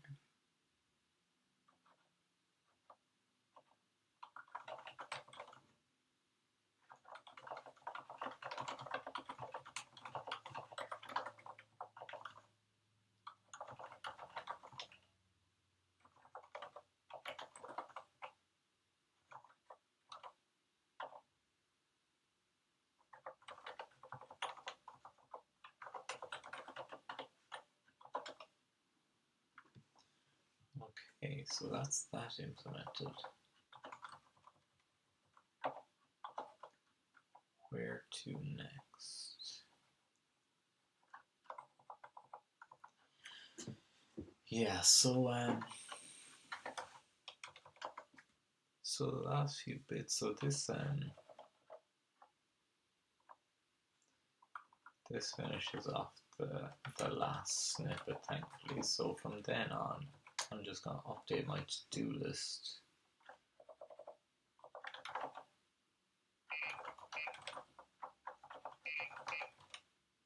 And see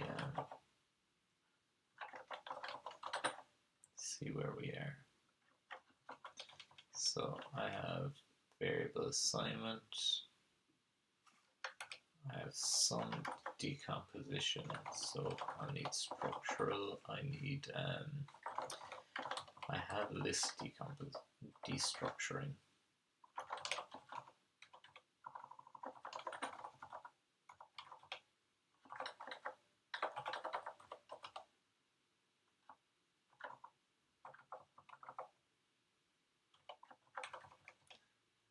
I've just added array indexing. So that's nice. Not sure what parens refers to there. I didn't mean brackets and blocks, did I? Oh no, I think it was just binding, kind of for precedence. Thank goodness my notes are so good, otherwise I might not have understood what I meant.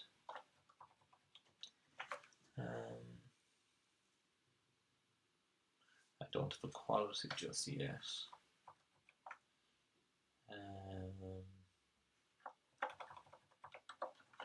I have some array stuff. I have literals. Hey, Bokeh Joe. Yeah, it's going fine. Today was quite tricky. Battling against the Rust borrow checker in order to implement assignment to list indexes, but got there in the end. Kind of butchered the code in the process, but next step will be trying to refactor some of that mess just to make things a little cleaner. But yeah, happy overall at least. Went well. So we've array literals done, array indexing done, array index ranges. Composing, yeah, so that's with the spread operator. So arrays for a good chunk are more or less done. Function definition and calling has been done. I still need to consider expressions, so kind of anonymous functions.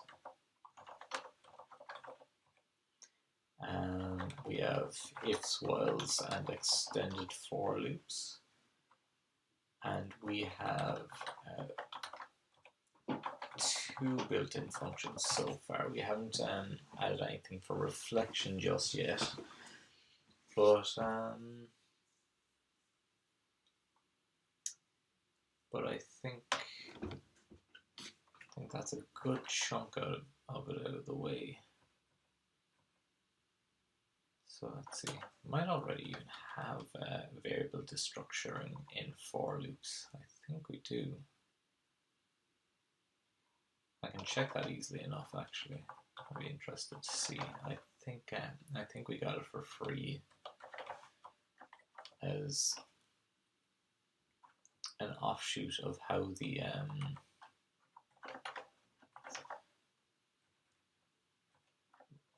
for loops got implemented. So if I do, I don't know, I won't call this map, I'll call it pairs,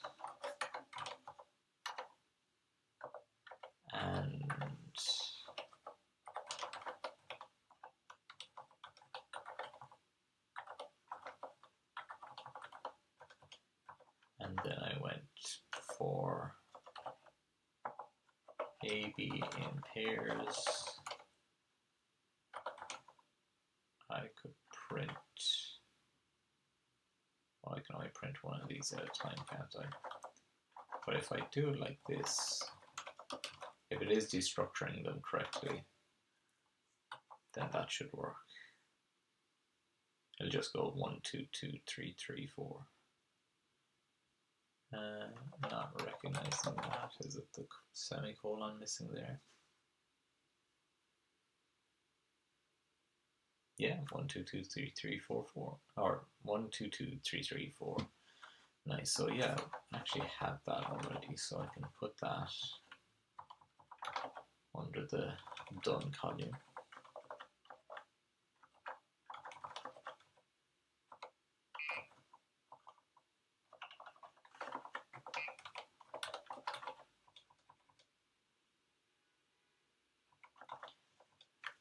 Consider different syntaxes for variable declaration. Yeah, need to do that. Appending to a list. Okay, and here's the refactoring that I was thinking about earlier because it happens so often. Must be. So there are a lot of must be in integers.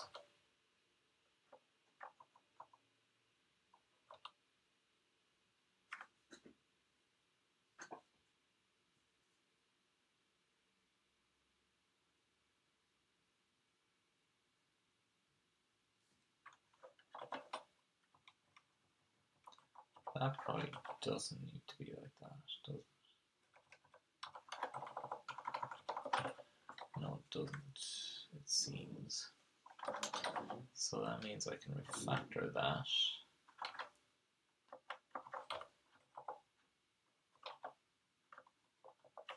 Oops.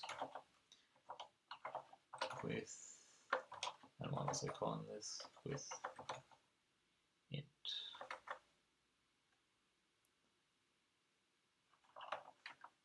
Say with I64. And this will take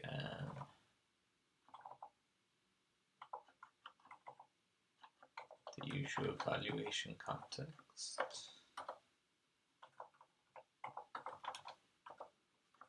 So I'll take the scopes.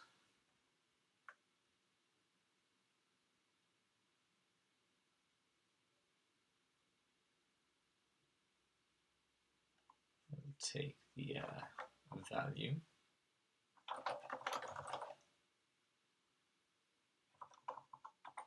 As a val ref. I'll take the error message as a string constant, and it'll take a function.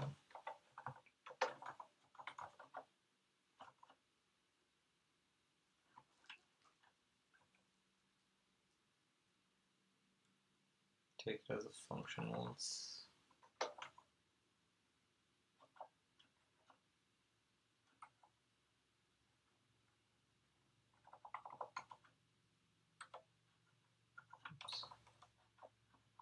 Check out main.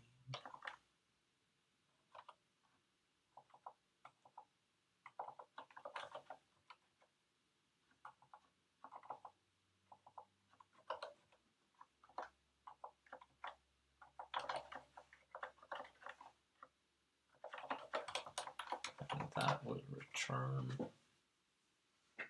Oh, will return whatever the function returns.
Where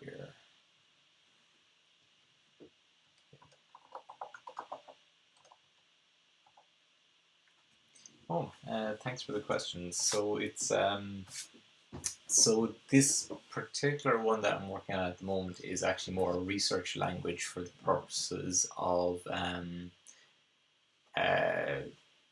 just investigating syntax variations. So basically, the ultimate goal of this is to write a language for kind of simplifying and clarifying bash scripts, essentially. So the idea being that we have bash and it's great for kind of gluing different programs together. It's quite lightweight for that. I've considered, say, using the likes of other languages for similar purposes, like Python and things with popen, Go with command exec, and the overheads of using those kind of languages, like they, it is kind of trickier to write, say, nice piping between programs and things outside of shell scripting. But at the same time, there is a lot of trickiness with bash scripts, so such as the way it does automatic string separation breaking on IFS. Even dealing with IFS is tricky. You know, white space in characters, dealing with wildcards, even the syntax itself. You know, while I understand where it comes from, is a little tricky sometimes, and it's one of those languages where, much more so than others, where I feel like for the first couple of years that you're using it nearly, that you're just constantly having to reference like, how do you write an if statement. So the idea is to just do a language that's a little more C syntax like, use modern language features, in particular things like list spreading and unspreading, in order to compose and decompose parameter lists to Bash programs, and just utilize all those to kind of try and keep the lightweight feel of Bash for program composition, but with just kind of a more modern ergonomic feel. So that's the idea anyway. And this isn't even the language itself. This is nearly a precursor just to have most of the features, but then play around with different syntaxes and things like that. So once I'll potentially be doing a mix of tacking on, once I have this kind of core function or core set of functionality, I'll be tacking on extra layers on top, such as a shorthand for running programs, things like that. So yeah, so far most of the features are just kind of, it has your standard kind of lists. It has integer operations, things like that, ifs, for loops, stuff like that. So far there isn't much innovation there so far, but some of the nice things it has taken from other languages are things like list spreading and unspreading, so that you can, for example, if I open a new window here, and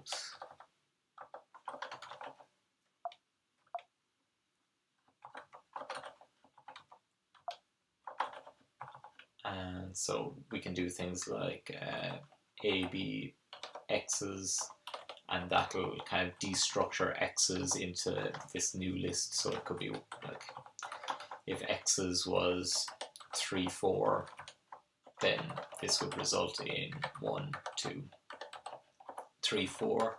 And similarly, if I then wanted to assign that to a new array like this, 1, 2, 3, 4, A would be 1, B would be 2, and X's will be an array of 3 and 4. Will it sit on top of Bash or natively implement the functionality? Yeah, good question. So yeah, this is kind of a ground up effort. So it would be intending to just replace Bash entirely. So there are going to be a number of things where it's just not going to support, in favor of trying to add simplicity. So for example, one thing I will not be supporting in it is support for an IFS type system. Instead, it'll encourage using something like, actually doing proper string splitting. So for example, if I had and it's going to use kind of it's not going to be exactly like Bash, but it would use this kind of function style syntax. So if I wanted to do a git push, it almost the idea is that you wouldn't have to put quotes around all strings all the time, the same way Bash allows you to do it, but at the same time it's going to attempt to have kind of fairly regular semantics around when to use string quotes and things. So this will be a simple this will be kind of the idea is to have the syntax be a bit more regular, and then if you say this will be a lightweight, or in quotes anyway, lightweight call to git push, and then if you don't even have to use this kind of a syntax to get the output.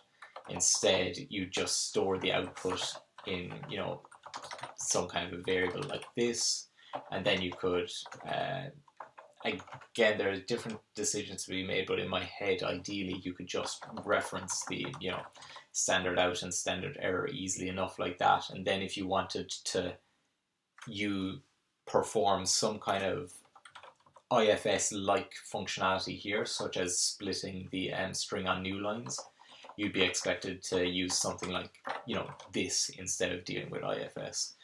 So yeah, exactly. So like you say, it won't be a transpiler. I probably won't be turning it into a compiler either. It's probably going to start out and be just a regular interpreter for a long time.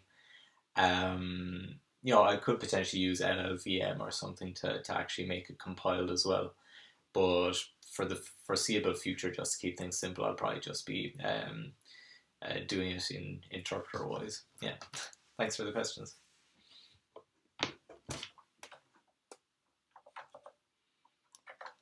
So then, cool. So continuing on with this little bit of refactoring, just because the way the code is right now, it could really do with a bit of refactoring.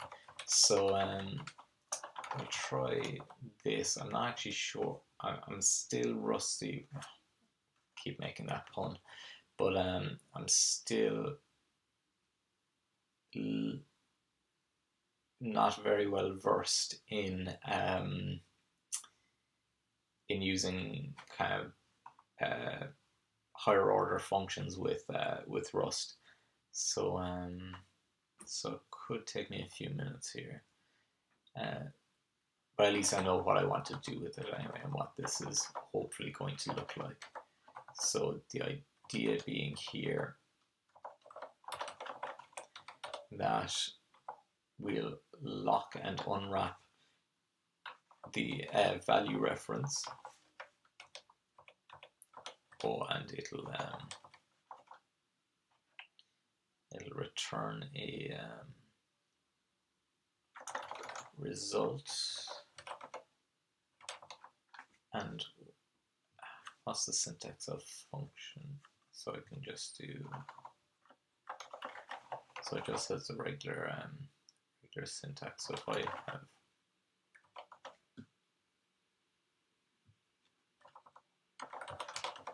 f and t, that can return t hopefully, and the result will then be either t or, and again I'm just using plain strings for errors at the moment. That is definitely going to be a pain to refactor later, but that's a problem for future Sean to deal with.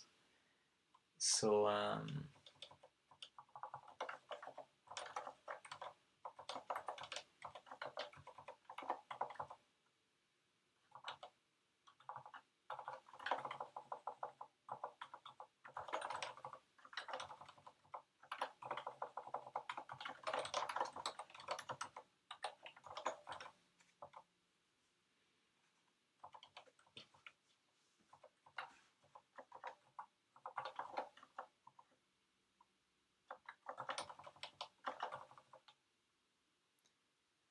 then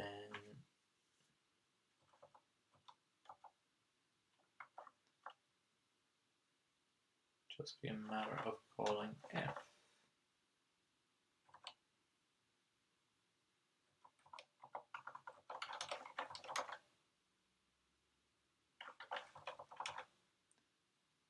Now the next question is, will this actually simplify the code, or will it actually make things worse? We shall see shortly.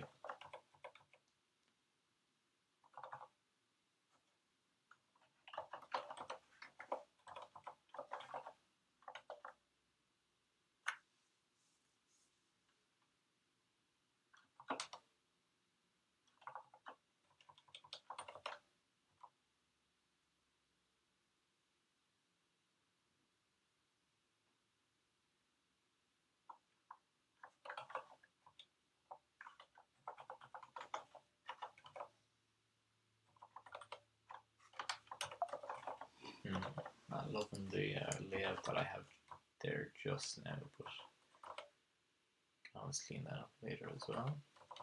Add it to the pile. So with i64,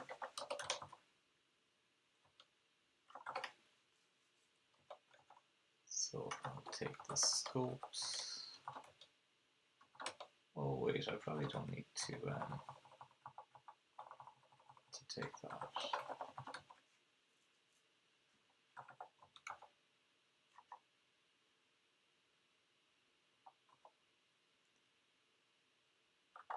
So take V will be an index.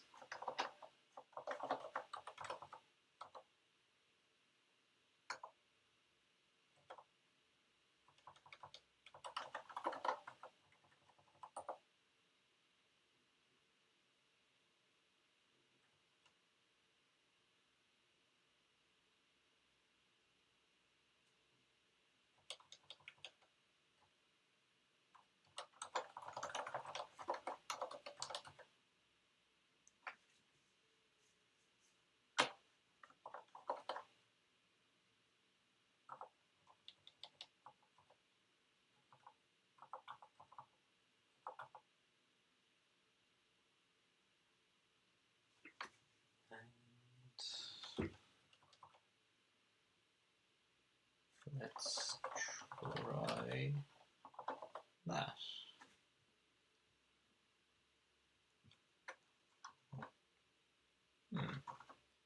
Stuff changing in main, I'm not quite sure. Oh, did I delete the new val function to write my... No, it's there. New val ref not found in a val.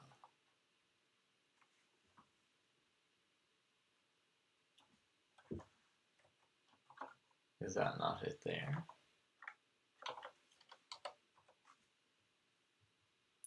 Oh, it's because eval isn't compiling. Yeah. 623.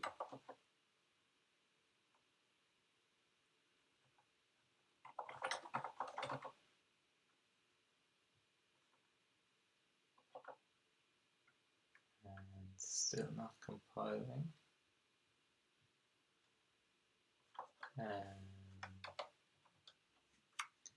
How do I finish that? So, oh, because that comes first. Ah, yeah, that looks nicer.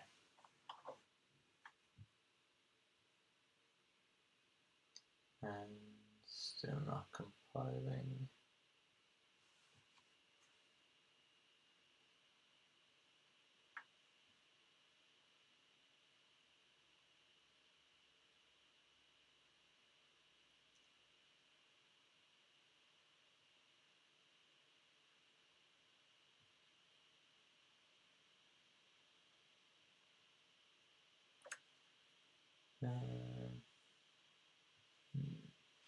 Oh, I didn't actually give it the name.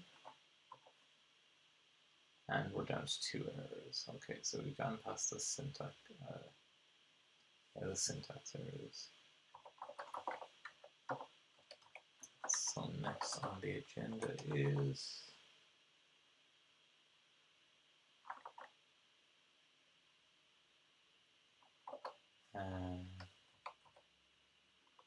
with i64. So I can probably remove those returns as well.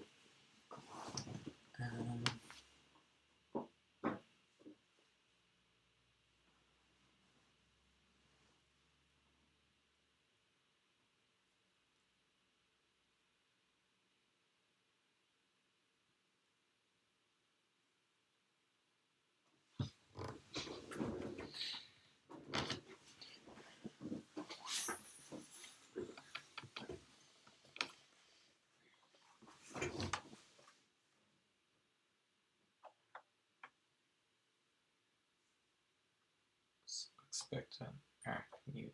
Oh, is that needing a new val ref?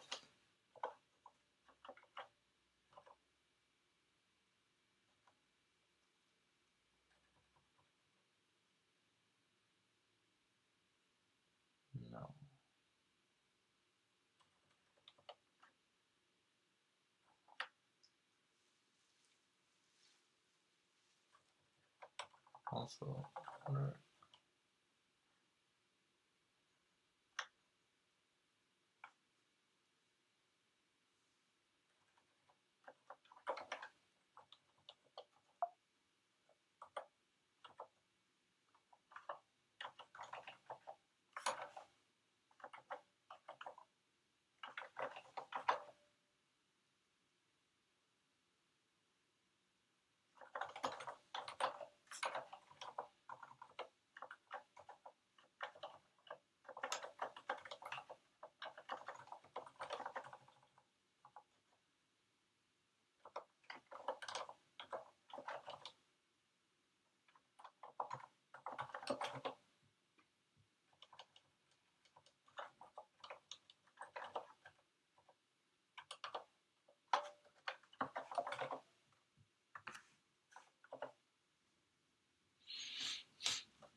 select that and book on arc.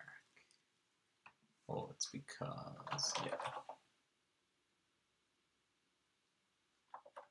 And 472.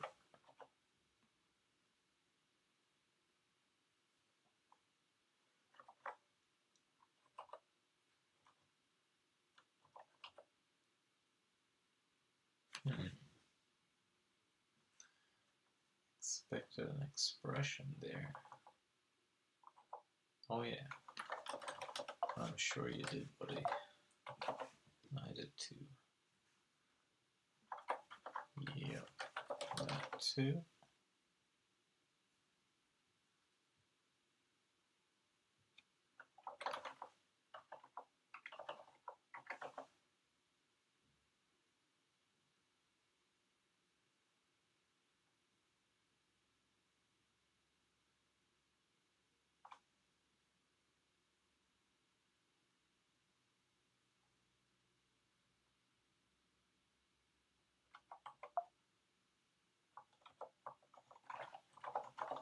I need to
yes, so that probably has to be an FN mux.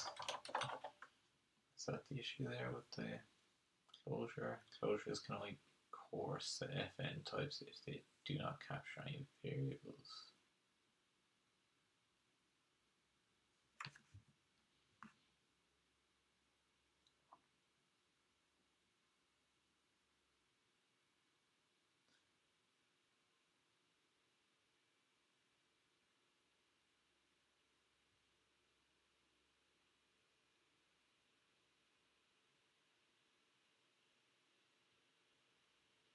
Can I do an fn mute?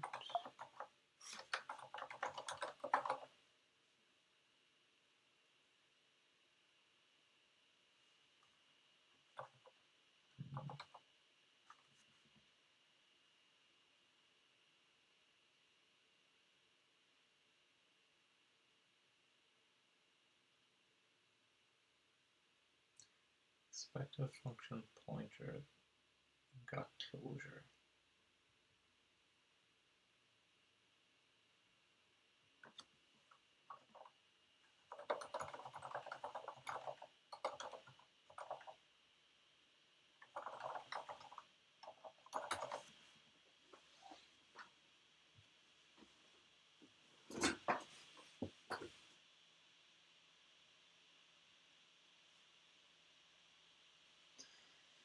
Closure is a function. You can pass a function to a function expecting a closure, but there's no reason for the reverse.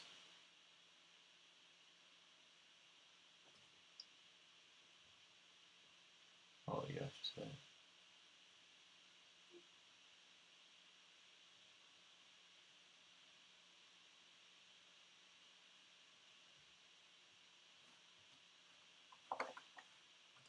Just kind of doing what the internet tells me at this point. Nope. No, no, no, no, no, no.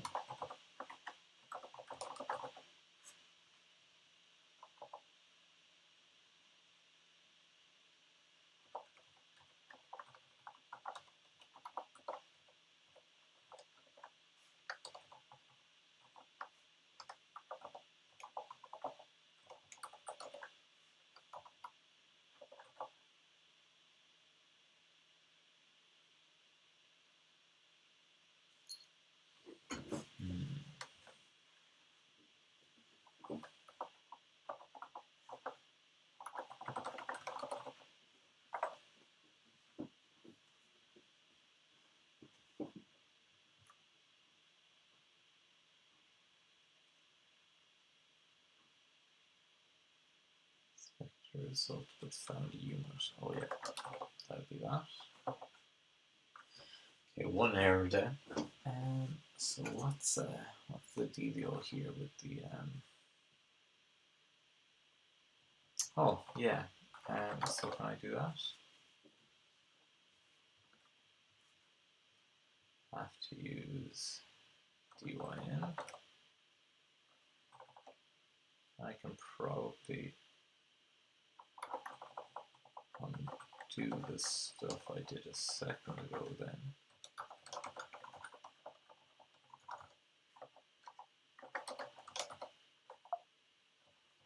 Whoops.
Oh, my headphones are actually dead.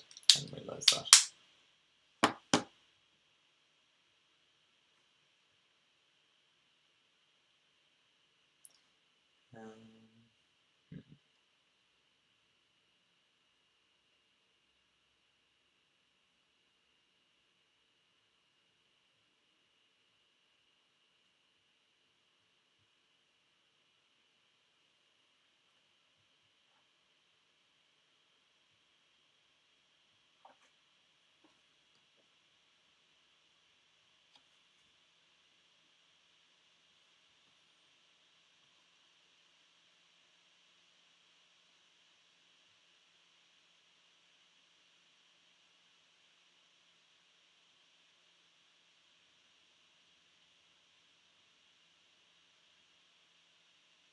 So the closure, guessing a closure is the thing with the capital F, so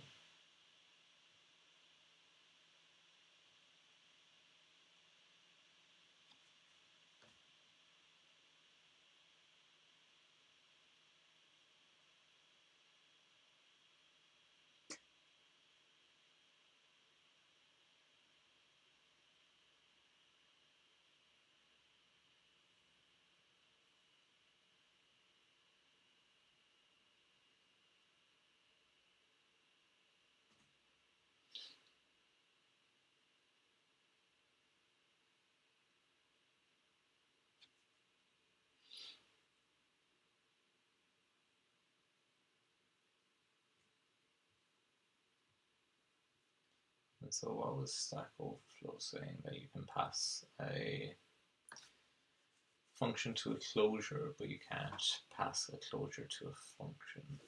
What was that?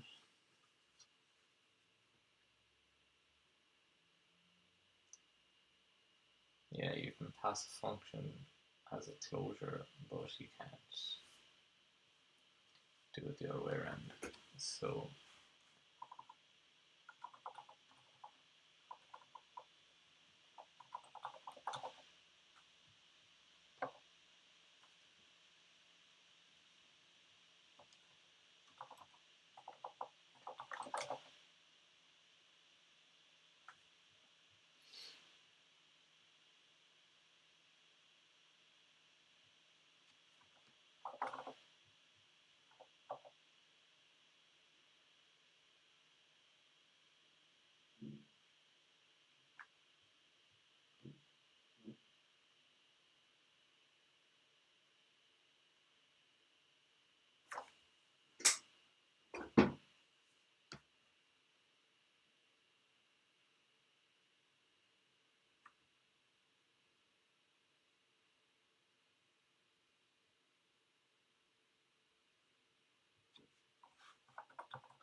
maybe I'll ignore all this and just build it up piece by piece. So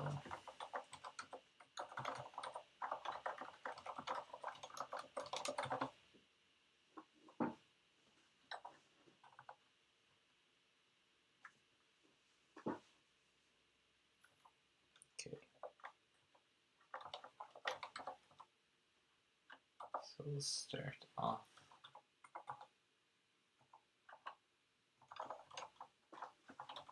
with a test.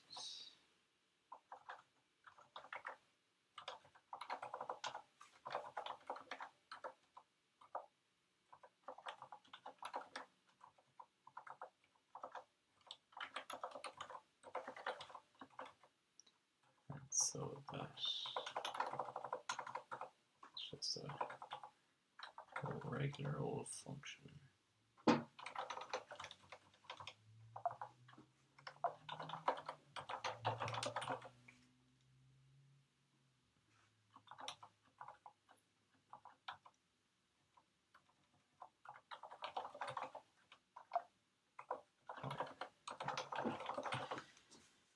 Get rid of that. Can't infer type T.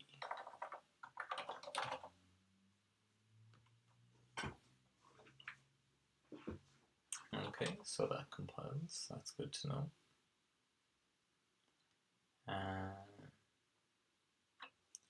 What to check next? Check out maybe putting a local variable in here.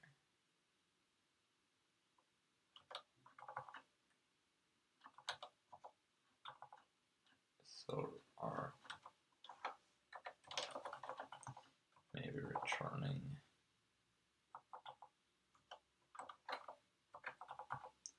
some kind of value.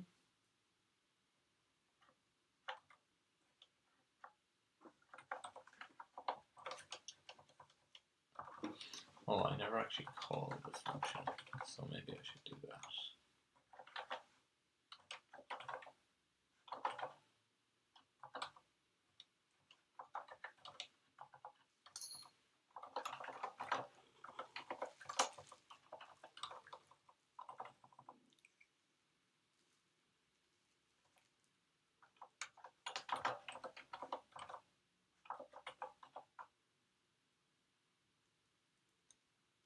That's all good so far. Can I change that to T?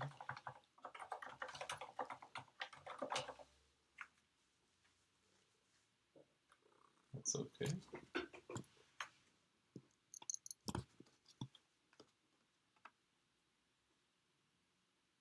Okay, so next step is to try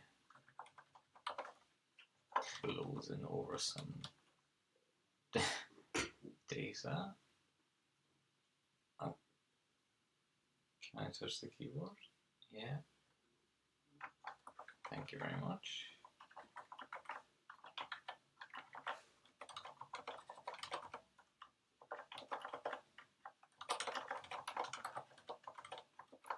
And let's see if this blows up.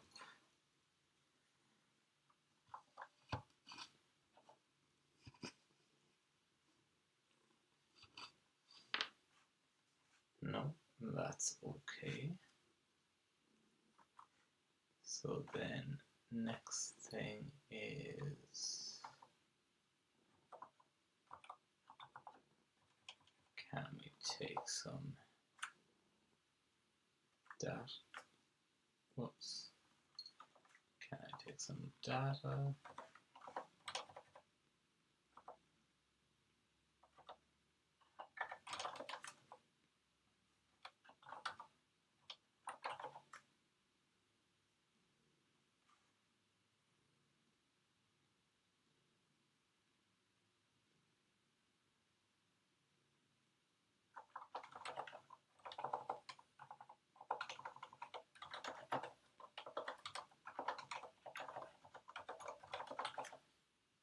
Mess around with things a bit.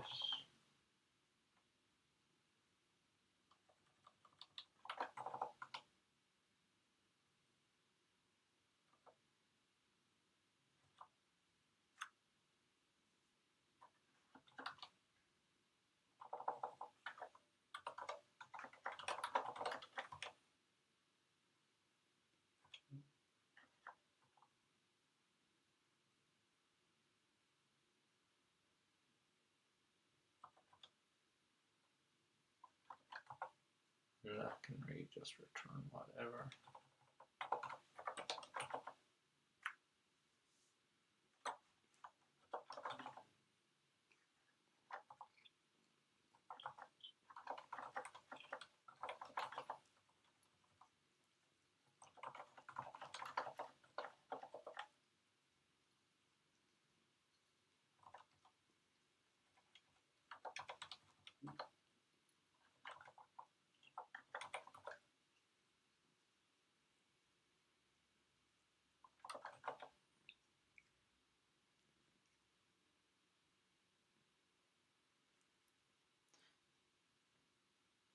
So maybe I suppose just a hypothesis now, but it could have been possible that the last remaining issue was just me trying to assign the closure to an intermediate variable, and if I just called it on with the function directly, it would have been fine. So let's see if that's the case.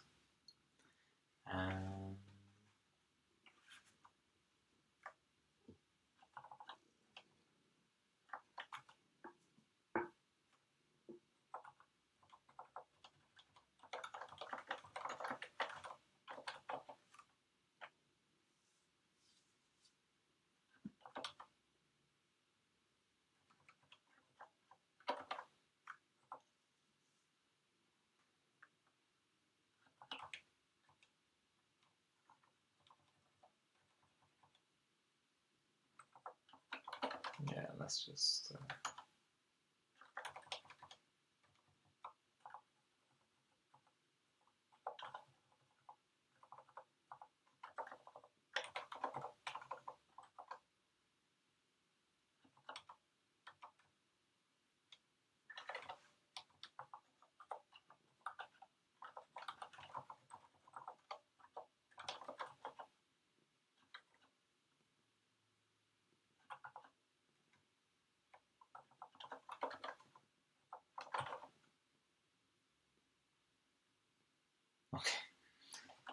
okay, so it might have actually been fine before with what I had.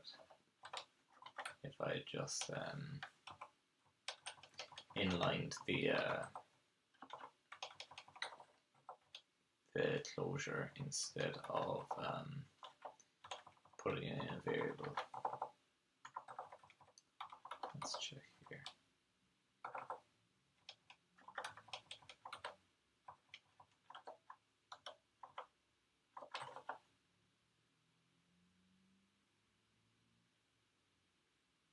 Yep. That would have been fine. I was just messing things up by putting a variable in the way. Good to know.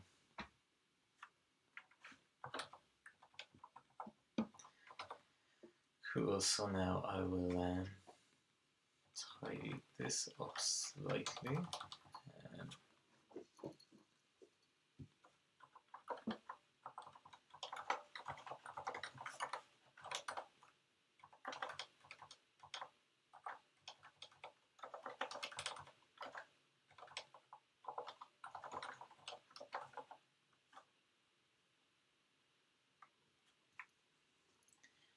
And just a little change to this, so that all the parameters are on the same line.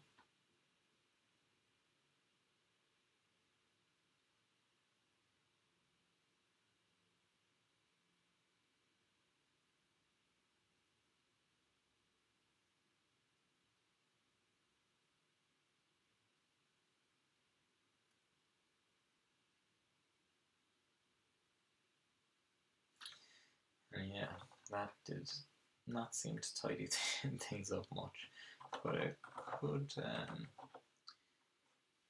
might still be possible to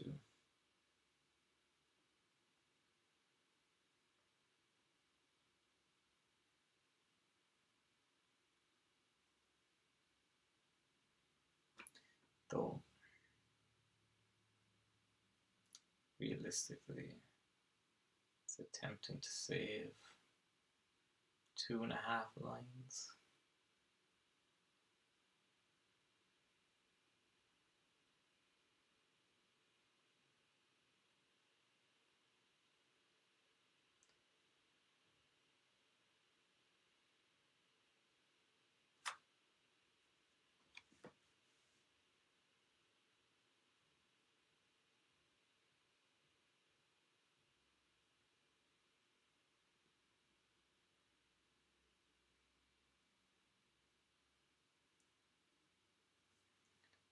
this is probably the bigger issue because I can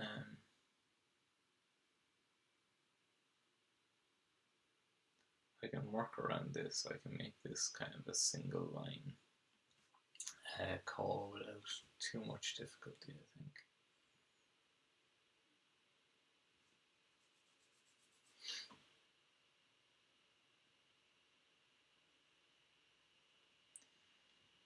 But this is a bit trickier.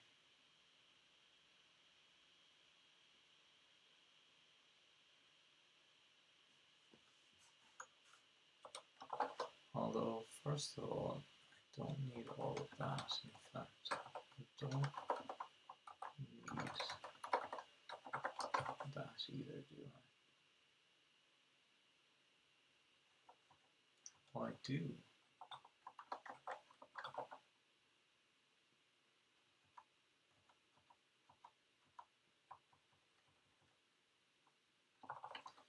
And is that because this match statement, one of these match statements is probably ending in a colon? Yeah. So I can actually remove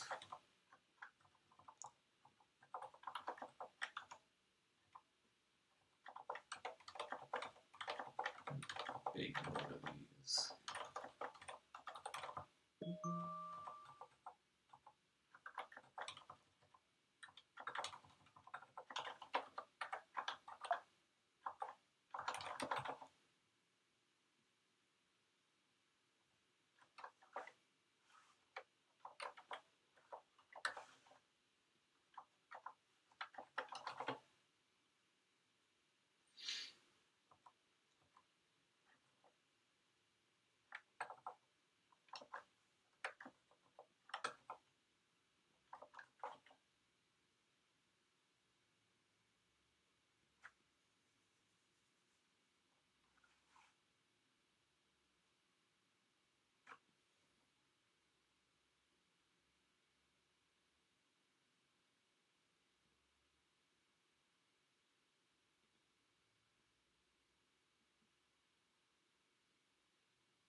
I don't know. I feel like it's complicating things more than it's saving.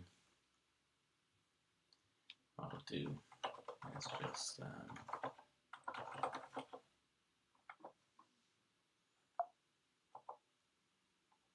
let's save that into its own branch, I think.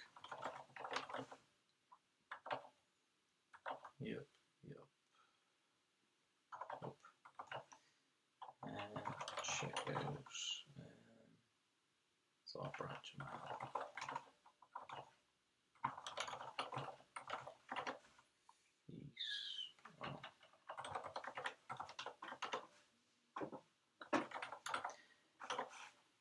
Refactor.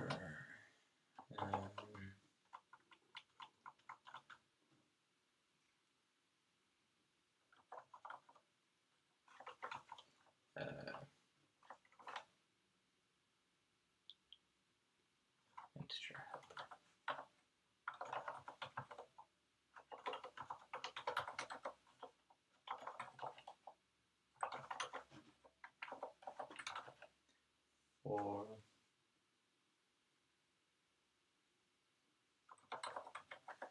For simplifying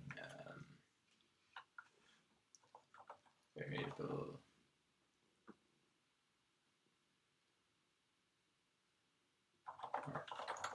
view, borrowing.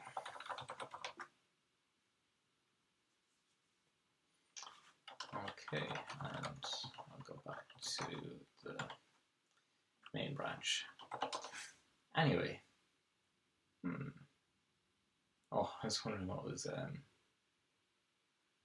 causing so much work on that branch. Was it because I okay, because I checked out the other branch, it caused it to recompile. Interesting. So yeah, that's today's stream done. I think ended up staying on for a fair bit longer than I expected, 3.5 hours. But yeah, there was a lot of work in today's one, just updating everything to use these value references instead of raw values, so that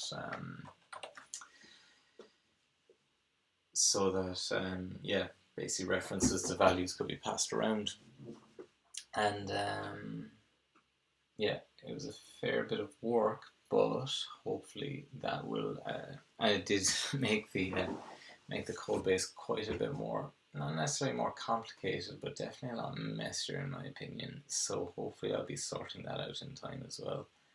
But yeah, I think we're in good shape for the next couple of features anyway, especially once we get to maps and things as well. We'll be reutilizing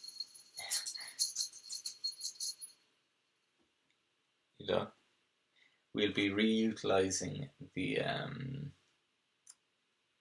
indexing and references that that were being used today and implemented today. So yeah, I'm fairly happy with that anyway. Got through another kind of obstacle at least, and I'll probably be looking at, let's see, potentially moving on to, you know, kind of structures and maps and things next time. So yeah, that'll be pretty cool, I think.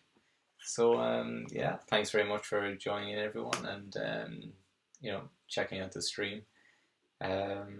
See you next time. So thanks. Bye. Well.